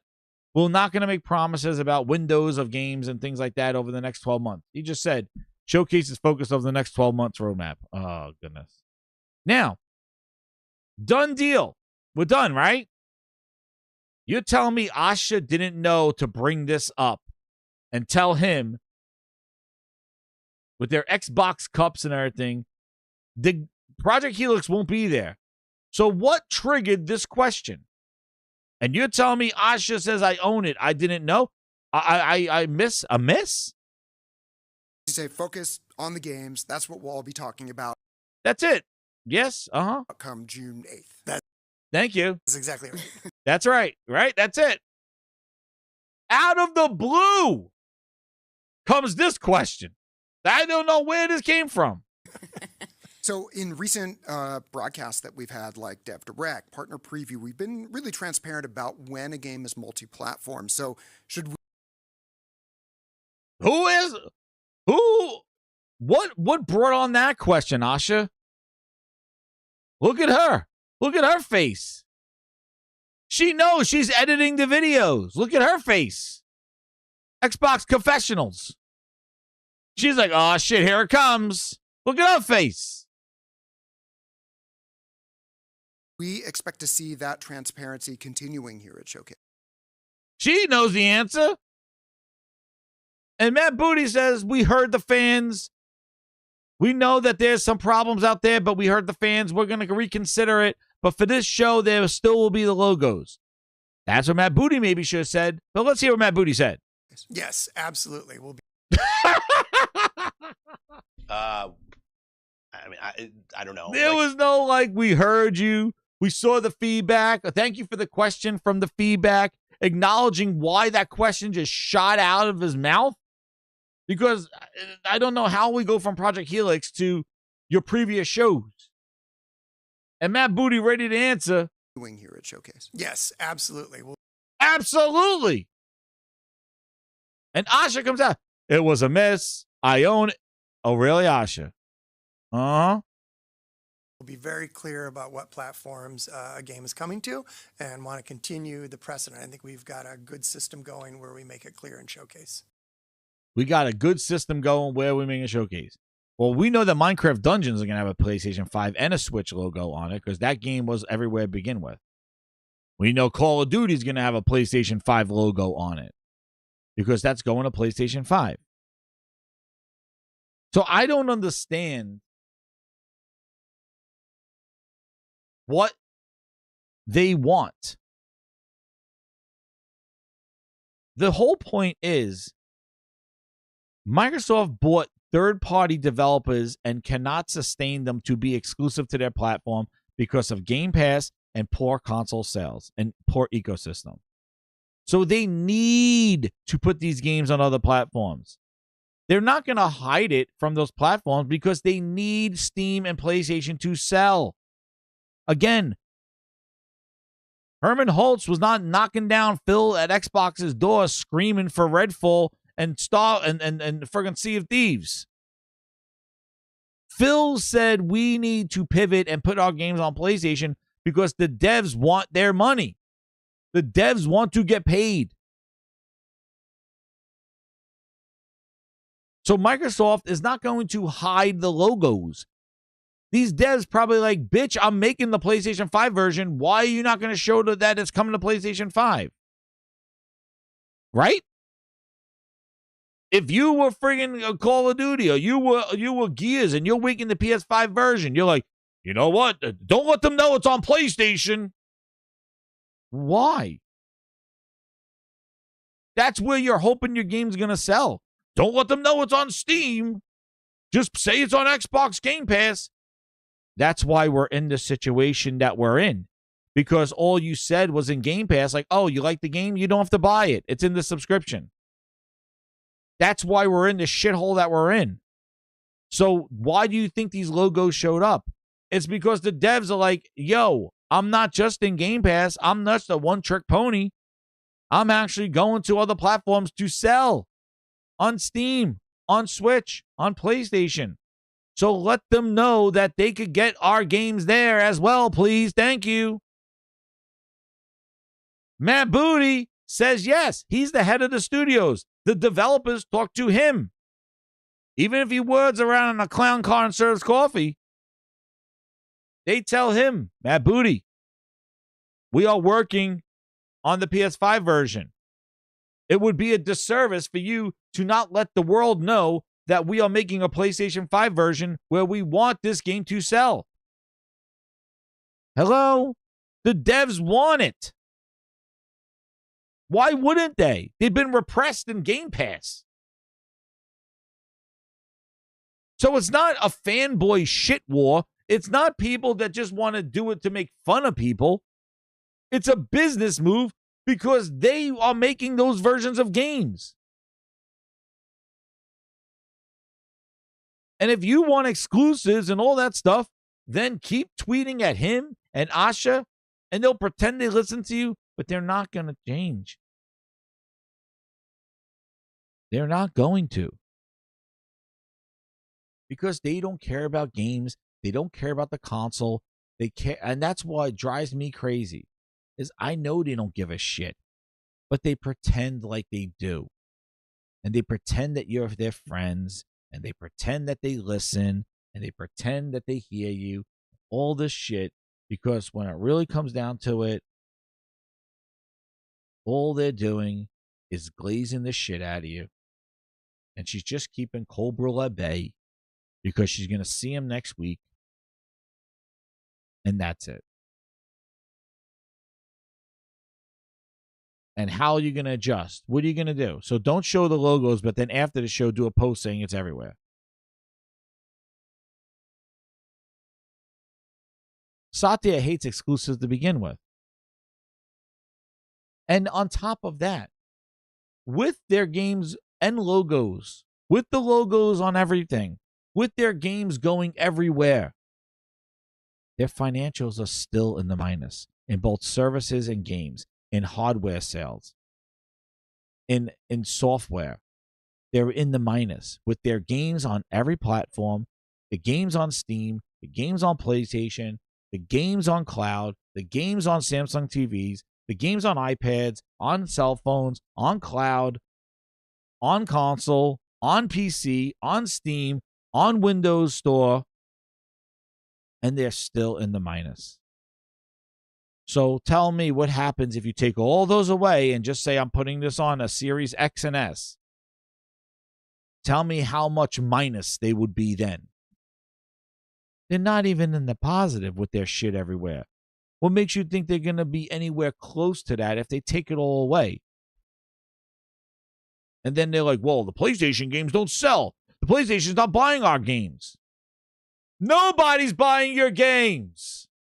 Because this man needs to make better games. That's the problem. Booty don't know quality if he fell into it. All he knows is a pile of shit. That's all he knows. Make better games and people would want them. Look what happens when you make Forza Horizon 6. Go make 5 of them now. In different genres, because that's what you need to do. You can't put out games that was like, it's all right. No, nobody wants an Avowed. Nobody wants a fucking Pentiment. You got to put out fucking bangers that people come running and knocking on your door for. And Matt Booty doesn't know what a banger is. Except when he takes a dump and says, that shit smells. That's a banger of a shit. That's all he knows. I don't know. Like, but she talks too much, and she doesn't know the weight of her words. And guess what? Hell is coming. The green hell of Xbox is coming their way. And I think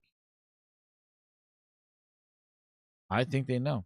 And there's PSSR coming to Forza, another one there. But yeah, I'm telling you, man. They're setting it up. And get ready. You're going to see a whole bunch of this. All the people screaming and yelling. Get ready for all the pictures with Asha. Madam Xbox. Madam Xbox. That'll be all next week. And see, this is the Civil War. Don't get fooled, but what does a logo matter, crowd? Listen. Green hell, exactly, Drep. I agree. Those other people's logos from other competitors should not be on their show. Their showcase should show the logos. They should show where in their ecosystem this game is, because it is a marketing deal. This hasn't happened since back to E3. Who was on whose stage? Right? Who was on whose stage? It may have been an exclusive. It may have been some exclusive deal. It may just be they want to show their game on Xbox's stage. There's some marketing strategy in that to what games you show. Hell, look what Sony did with Destiny. They practically made Destiny look like an exclusive because it was a multiplat. But because they housed it on their show and they gave all the little perks and all that stuff, they were able to sway the market to think that that was the place to play it. So influence-wise, it does matter. But the problem is that for all these years, You said console sales don't matter. Game sales don't matter. Game Pass matters, and putting your games everywhere matter. So you created this problem in supporting that messaging. And you're just pissed off that Sony is saying, we're going back to what we used to do. We're going to do our own thing. And you're wishing that Microsoft was smart enough to do the same thing. But Microsoft's not. Sony gives a shit about games. They care about their business because that's essential to them. Microsoft don't give a shit. They'd rather see it burn and turn to an Xbox app to go along with Skype. So you created this. Maybe not you specifically, but the community who did not speak up against Phil created this scenario. And now you're up Schitt's Creek without a paddle because there's no going back. Unless they want to lose 5 years of everything and just completely maybe fire all their studios or just gut everybody. Because they are screwed. They don't have the install base to support exclusives. They don't have the services to support exclusives. Their subscriptions are not growing. Their games are not selling. Except for Forza Horizon. You can't just be a one-trick game. So, Asha, who doesn't know anything about Xbox, doesn't even know what's good for you. And she's surrounded herself with people that have no clue what's good for you. And therefore, they make things like this.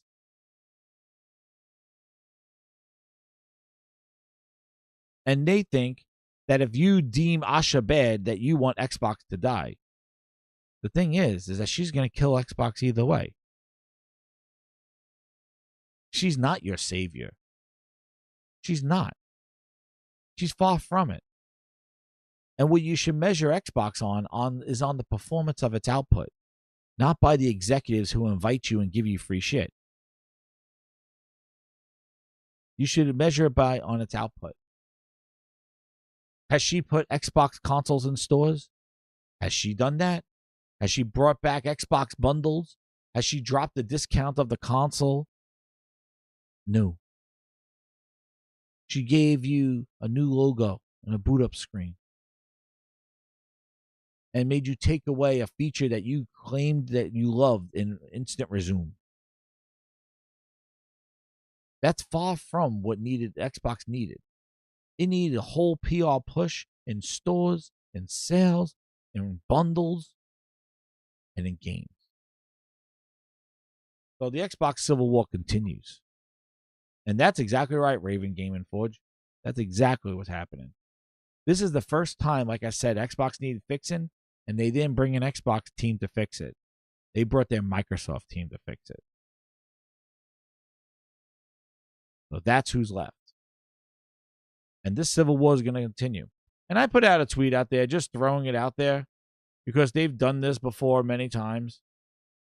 And I just threw it out there going, I wouldn't be surprised if Asha tries to make this a win and throws out that we heard you and we remove the logos of other vendors on the thing. Because it's a typical Microsoft thing. But I tell you, man, they did step on the rake. Right before Showcase. But I said, just throwing that out there, though.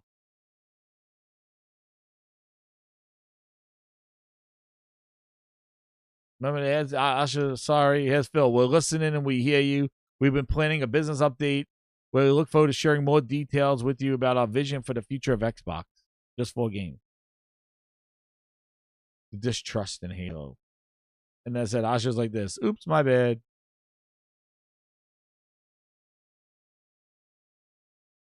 But I wouldn't be surprised if they try to, maybe tomorrow, when the PlayStation has their show, Asha gets messy. And she goes out there saying, well, we updated the logos and, we removed them on Sunday's show. The same day the State of Play. I wouldn't be surprised if Microsoft plays that game because that's the typical thing they would do. Instead of fighting games with games, they'll be like, oh, well, PlayStation can announce a whole shit ton of games today. You know what? Let me try to get this W. And, oh, yeah, we took the logos off the videos. They're still going on PlayStation and Steam, but we just took the logos away. We fixed the glitch. And everybody would rejoice saying, wow, she's really serious about Xbox. I could see it. Now I'm going to scare myself if that happens tomorrow. I'm going to scare myself, grinders. But we hit the 3-hour mark. Hit that like button. And we're ready to cook. But yeah, it is a disaster out there. People saying Hogwarts Legacy tomorrow. But we're going to go live about a half hour, an hour before the show, do some more predictions. Get ready. We'll be standing for the state of play. See if Xbox has any kind of counter of Asha and something like that. It's still happening, but you won't see it. Exactly. Well, exactly. That's what they want. They just think it's disrespectful. You know, it's like Domino's serving Papa John's.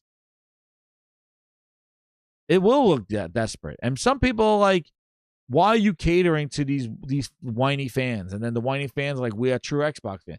You know, it's a mess. All I know is that what's great is that you could sit back and watch a company show incredible friggin' games, and we're going to be playing those games while the other one just flounders around like a magic carp out of the water in Pokemon. Yet again, Microsoft talking too much messaging.